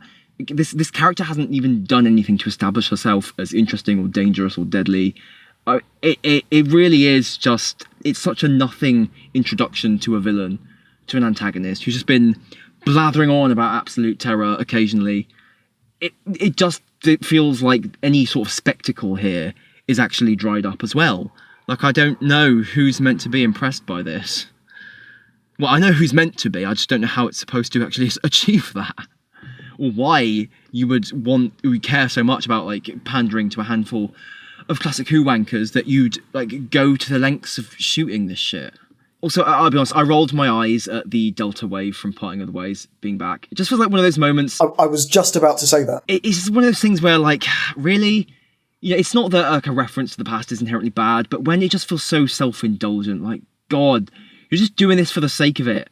And in a story that is so otherwise just kind of like lacking, I hate this almost this worship of continuity and how much we can just like say, hey, remember these much better episodes? Remember when the show was good? Like, I can't stand this. Like, you need to earn, I think, this reverence, you know, this ability to just constantly go back to just draw on the past. Like, you need to prove you can tell decent bloody stories in your own right before you can just constantly like it hasn't happened. This is not really an important point, so let's not linger on it for too long. But my impression with the Delta Wave in Series 1 was that it was a kind of it would be like a big explosion, but it was kind of a nuke, like on a massive scale.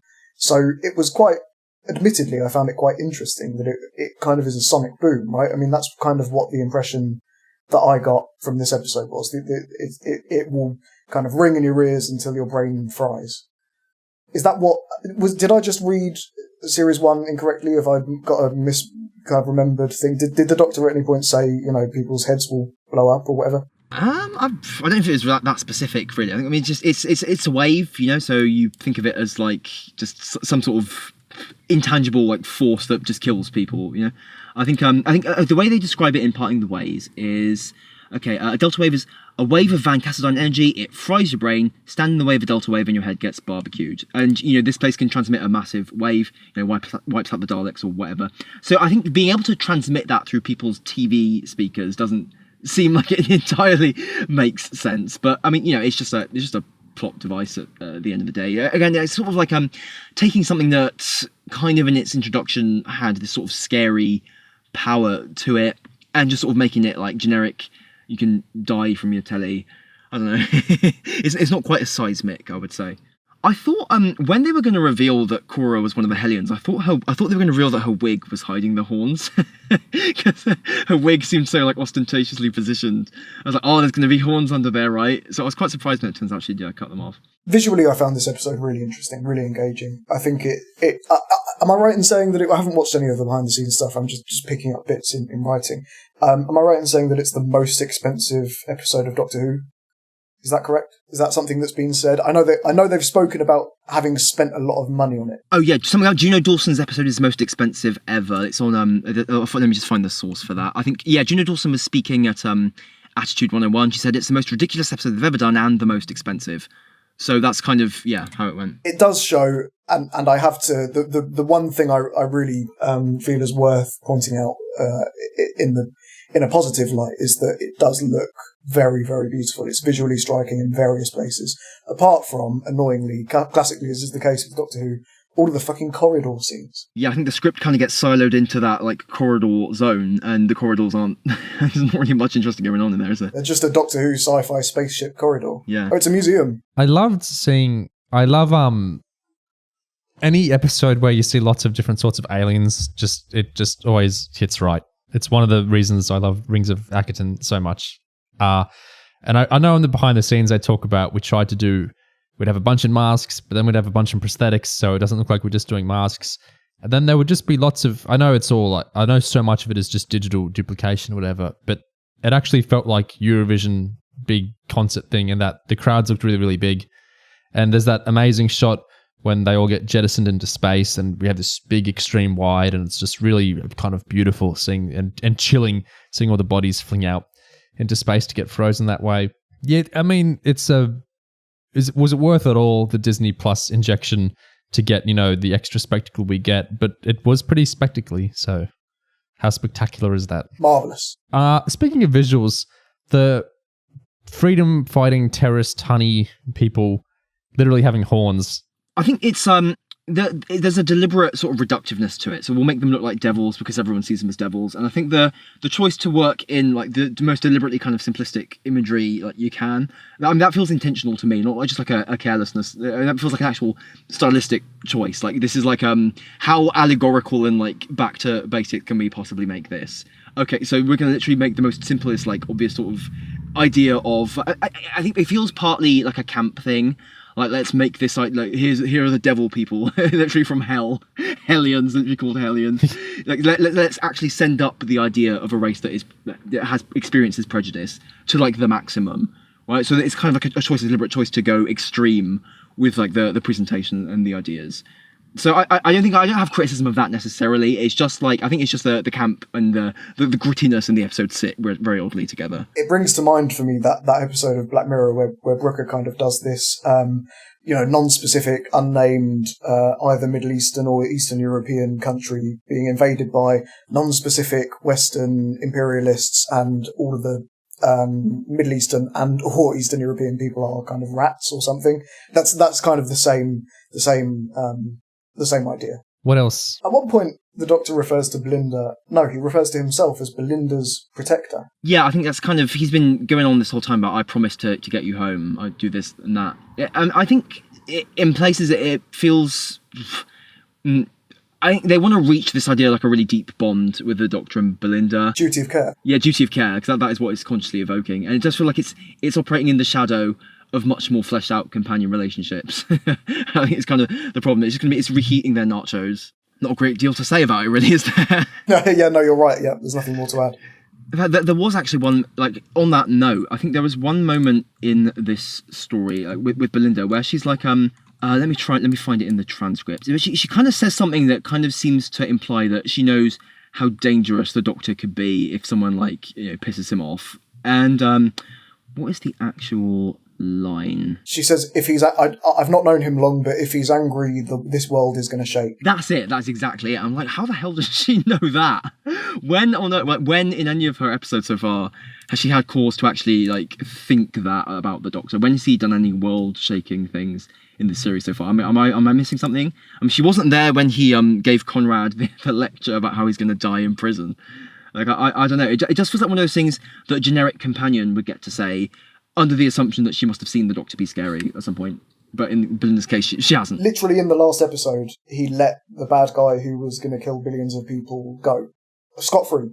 On the promise that he was going to be good. Yeah. So I don't know where she could have got that impression from. It reminded me, when you see those pictures of Cillian Murphy or the Joker, and it's like when a nice guy loses his patience, the devil shivers. A demon's run when a good man goes to war. Yeah. There actually is a last topic that comes to mind. So I've seen it mount up. That's an interesting word to use. I've seen it rise. I've seen it get larger. I've seen the last few weeks, people have been shipping Belinda and the 15th Doctor. Nursedoc, they call it. I don't see it or really like it. Not that I need to see it or need to like it. But this episode, when she's like glazing him unstoppably at the end, oh, you're the most amazing man, whatever. And that giving me the 2006 Billy Piper 10th Doctor vibes. Yeah, I guess. It just feels like such an odd thing for a Doctor they've coded. So it feels odd to me because Belinda's she's really quite put together and he's a very queer Doctor. It just seems like the ultimate regression to do another Doctor companion romance. I don't think the show is doing it. But what do you guys think of that? What do you think? Are fans catching anything there, or no? The show couldn't possibly be doing it because it's not doing anything with either of these characters, let alone something between the two of them. There's not, you're almost kind of your instinct when you hear that is to kind of say, well, it almost feels Stockholm syndrome the way that she is with him. But if it was, that would be an interesting dynamic, and that's not what's happening. There's nothing. It's as minimal a relationship between these two characters as there possibly could be.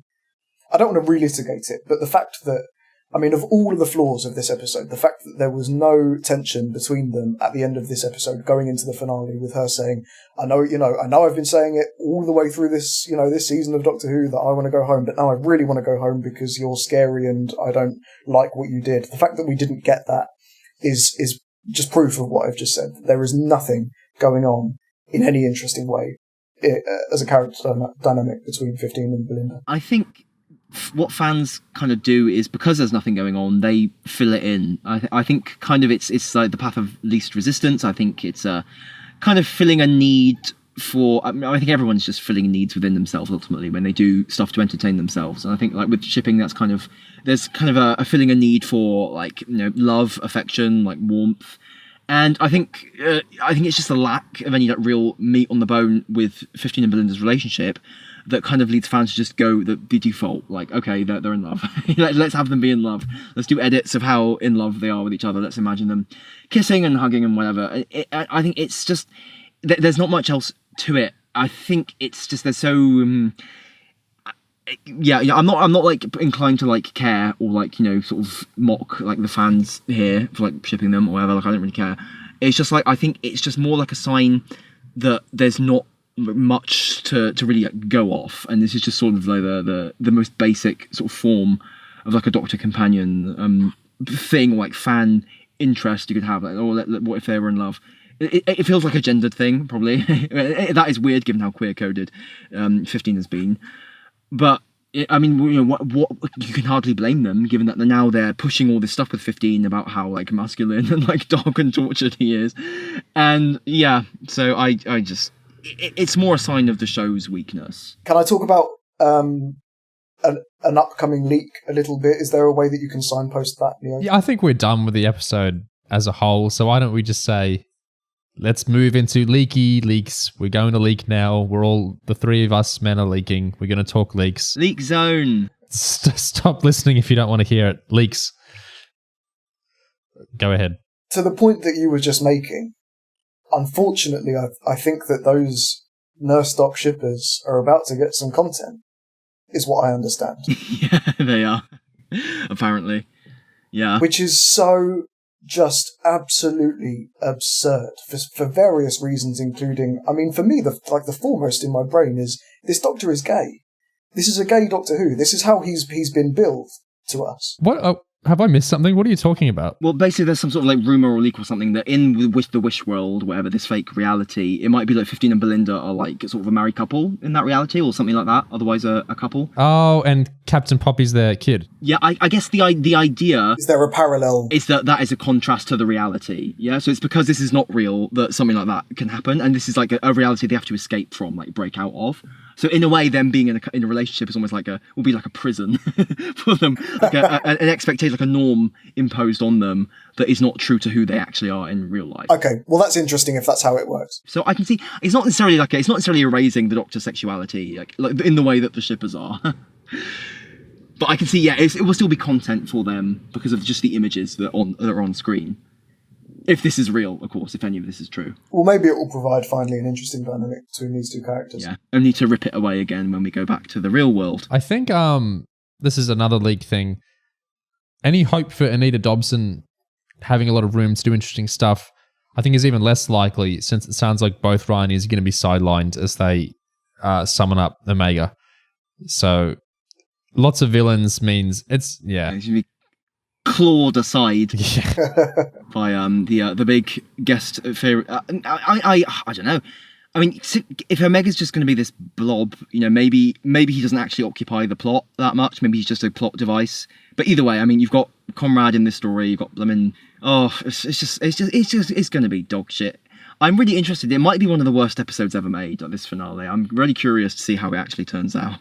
Because, yeah, I don't know. It's funny you should say that, because it reminds me, from that clip that was shared on Unleashed, it reminds me of the Wedding of River song. Yes, I got that, yeah. In the, reality's all bent, and there's all kinds of things from the past turning up, and look, there's a giant skeleton dinosaur, and there's kind of fascists on the screen, and just all of these kind of, this like myriad, all of these things are going wrong at the same time, that Moffat tried to do as a sequel to his initial, finale in Series 6. That's what that reminded me of. So I do think, I think there's big...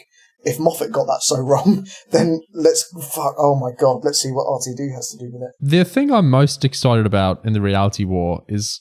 this is a double leak warning. This is the leak we didn't discuss in the Robot Revolution leak thing. This is new leak. Leaky leak, second leak warning. Yeah. To clarify... This leak that we will discuss now, which wasn't in the leaks we discussed in the Robot Revolution, is to do with the future and the role. So if you really don't want to hear that, even if you've heard the other leaks, stop listening now. All right. Would this be the only time that, I guess Night of the Doctor sort of counts, that we get a regeneration where the actor, like there hasn't been a public thing of the actor... Yes. But, do you get what I'm saying? There hasn't been a press release saying Billy Piper's the next Doctor. Would this be the first regeneration we have where that happens? Yes, I think it will. It will also, funnily enough, this is also going to be the first time that a lot of people listening to this, you saying Billy Piper is going to be the next Doctor. I'm enjoying the image of people listening kind of going mad at that. But yes, that I think you're right. I think this is true. If they can pull it off. There's still time for it to go horribly wrong and for it to be announced in the Mirror or something preemptively. But yeah, if all goes to plan, then yes, that's what's going to happen. I think that's really exciting. It is quite, isn't it? I wish Shooty had a longer run. I'm not the biggest fan of this character or sometimes the way his performance, but I wish he had more time and I wish he had more variance in stories. So I think it's a shame to see him go after 2 seasons, especially because, yeah, he's had 2 seasons. The seasons are pretty short, 8 episodes each, and also he's not in all those episodes much at all. There's a decent smattering of episodes. He's barely in at all. It just feels like almost an Eccleston length run in a way, which I think is a shame. But I love the idea of a surprise Doctor, and especially that casting is such I have no idea what she'll look like, what color her hair will be, but I think that'll be such a what moments, kind of like the centenary Jodie to Tennant one. So I think that's exciting, and I'm really interested to see how that plays out. Really exciting. And you know what? I was talking with Gig a little bit earlier about the fact that maybe this, we always say that maybe once Disney's over, that RTD quote about we're going to have to write these kind of claustrophobic ghost stories as opposed to these big grand, Eurovision, lots of money being spent. I do wonder whether it might, the producers of this show, with the Bad Wolf, might have to sit in a room and kind of say, look, we need to go a little bit smaller, a little bit quieter. We've got too big, too noisy. What are we going to do with Doctor Who from this point going forward? How are we going to make it? What's it going to look like? What's it going to feel like? And it might indeed feel a little bit more like the type of stuff that, maybe not to the quality, but in essence, as 73 Yards, for example, felt. And that's quite exciting, especially given what we know about who the next Doctor is. I would hope, entirely irrespective of losing the money from Disney, I would hope if they lost the Disney deal and Disney didn't continue, I would hope they would take that as I hope that failure, because it would be a massive failure, would be enough to maybe make them look at themselves and think, what went wrong? Could we adjust our approach? Maybe we need to look at what we actually did and how it could be better next time. That'd be nice. Yeah, I feel like they need some sort of lesson at this point, because this is just completely unsustainable.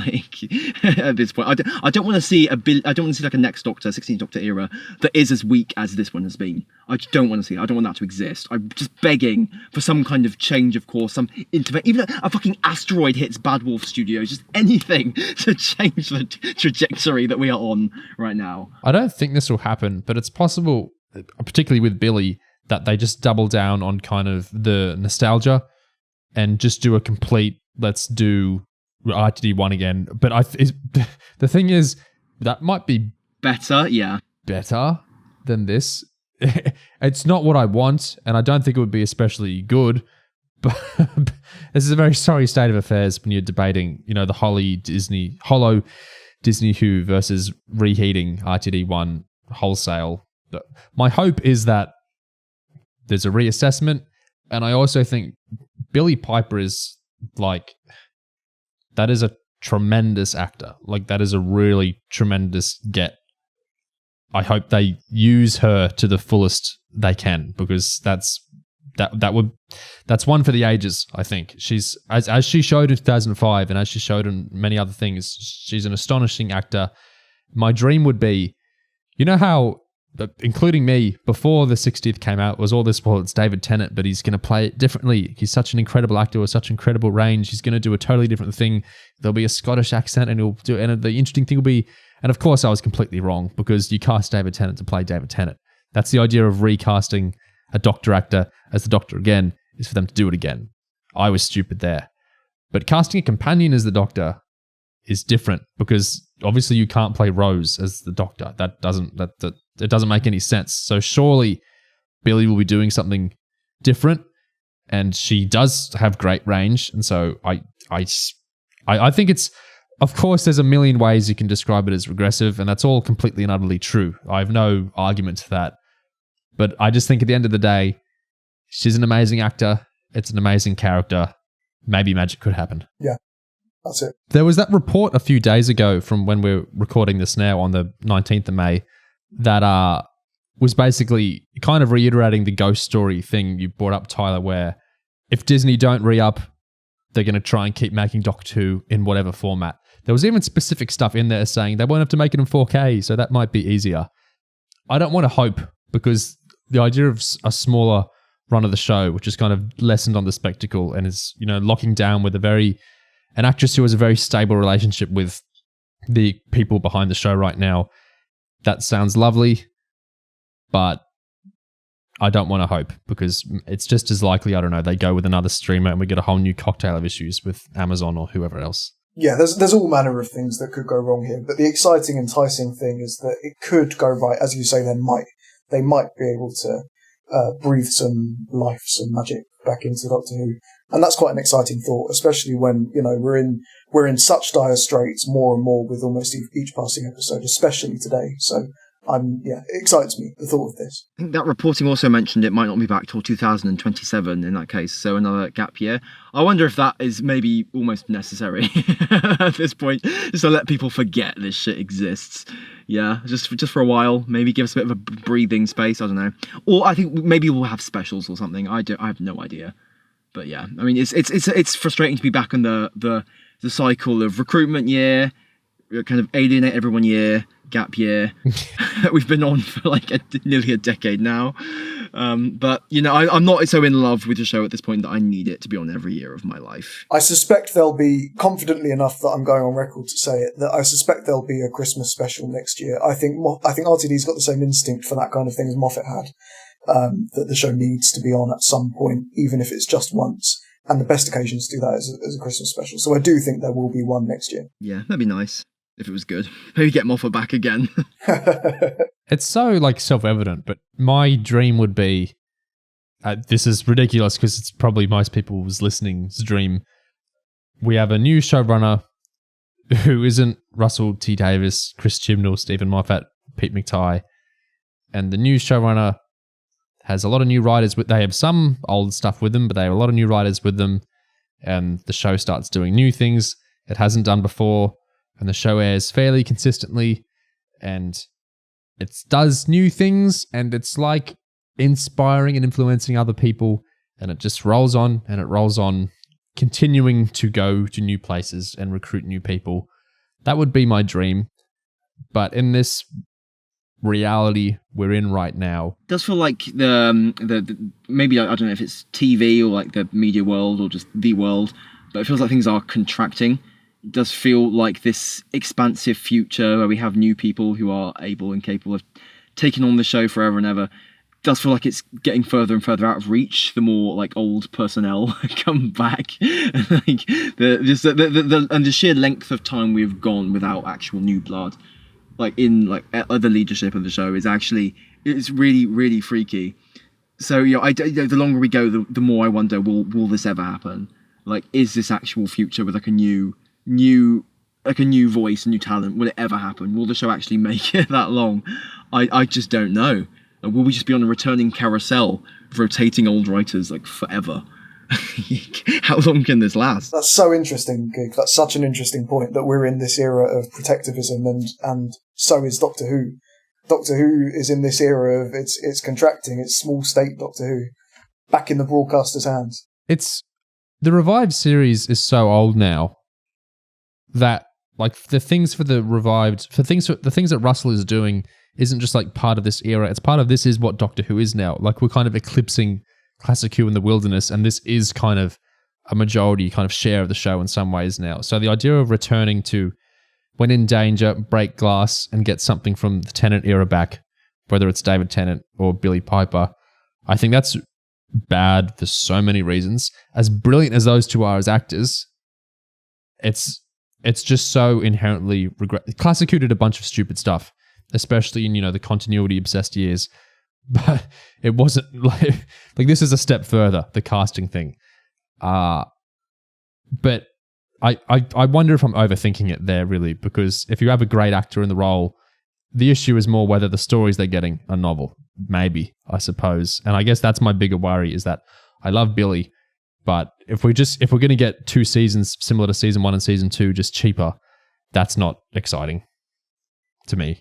It puts the bar a lot higher, I think. Like, say if you're like the Marvel Cinematic Universe and you're dragging Robert Downey Jr. back to play a completely different character from the comics, then for that to not be embarrassment, he would have to be an even better character than his original character, which I think is going to be quite difficult. It just puts the bar like astronomically higher. If it needs to be so good that it justifies the inherent, I guess, wrongness or like dirtiness of trying to like play in your old like sandbox and like just try and to just don't leech off your old glory. You have to prove that you're not just doing that you actually have like an honest to God really fucking powerful new like thing to do here with this like reused like actor or personnel or whatever it is you're doing. And it's just so hard to actually make that work. It's not that it's impossible, it's just that it just demands so much. I think Billy can do it. I just don't know if 2020's Russell can. Also, I can't wait for the discourse when Ncuti regenerates into a white woman. That's going to be really entertaining. Yeah, there's a few angles we'll get there. Yeah.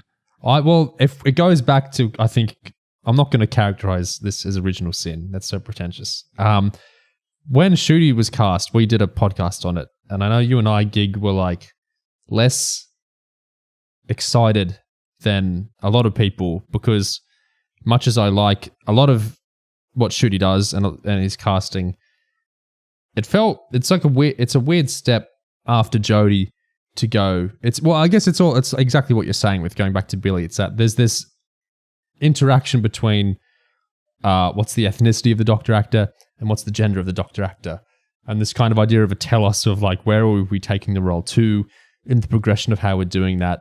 Yeah, I mean, it felt regressive after Jodie to go back to a man. And now it's going to feel weird to like go back to another white woman after Jodie as well. It's like there's just a fundamentally like it feels like, I don't know, it's weird to say. I think all the consternations over it though are actually like, I don't actually think they're so much about Jodie, Ncuti, or Billy. I think they're about like the 12 or 13 white doctors before, because that's really the thing hanging over it, is that this is the pattern of the show beforehand. So now anytime we get someone who isn't white or someone who isn't a man in the role, there's so much on that, and there's so much, and what happens after that. Whereas it's, in theory, 13 doctors later, if we'd had 13 women in a row, some white and some not, it would be an entirely different conversation. But I guess we are where we are. Yeah, essentially, it's because time is linear and things happen in a row, and it's because we're existing in it's because people like want or like feel like the Doctor needs to be this in order to address kind of the history of it that has been kind of one way for so long that kind of people there's no real way to offset that. I mean, it's a fact, right? So it's just going to take another like 60 or so years to like fucking, I don't know, redress or like, I don't know, achieve or put it somewhere different. So we're not there yet, essentially. Anyway, I guess my kind of closing thought on the Billy stuff was on earlier discussions, I think especially the Robot Revolution one, we talked a lot about this kind of elegiac funeral air of the show right now, and like it's just marching into kind of this empty, dim set of doom. Between the Billy leak and that report of we're getting it season 3 and season 4 somehow, I don't feel that so much anymore, but I just feel this kind of trepidation of like, even if we do continue, in what form and how worth it will it be? Or how different will it be to these 2 seasons that have been kind of misfires for me? But I don't quite feel like we're on death's door anymore. I just feel like we're in this state of, is what's coming next going to happen soon? And is it going to work or not? It felt like after Chibnall, we were on death's door. And I felt like to get back from death's door, we'd have to do something like some bizarre, like left field twist. And that was kind of what RTD coming back felt like. But now that RTD's come back and it feels like we're on death's door again, we need another ridiculous, perverse, like swerve to somehow get out of this hole and get back to somewhere else. And maybe this will be that. Or maybe it won't work again. So it's just, it's hard to settle on. I think I'm just going to try and not get my hopes up, personally. Whatever happens, there will definitely be 2 new seasons of Who Cares. That's true. Yeah, we aren't going anywhere. As long as we're alive. As long as we're alive. It might be Dogadoo Cares in the future.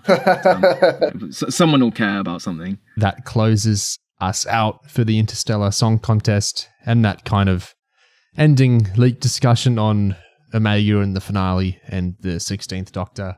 What did you think of everything in this episode and those possibilities of what's to come in the next 2 episodes and beyond? Let us know what's inside your brain regarding all this stuff. And thank you very much for listening.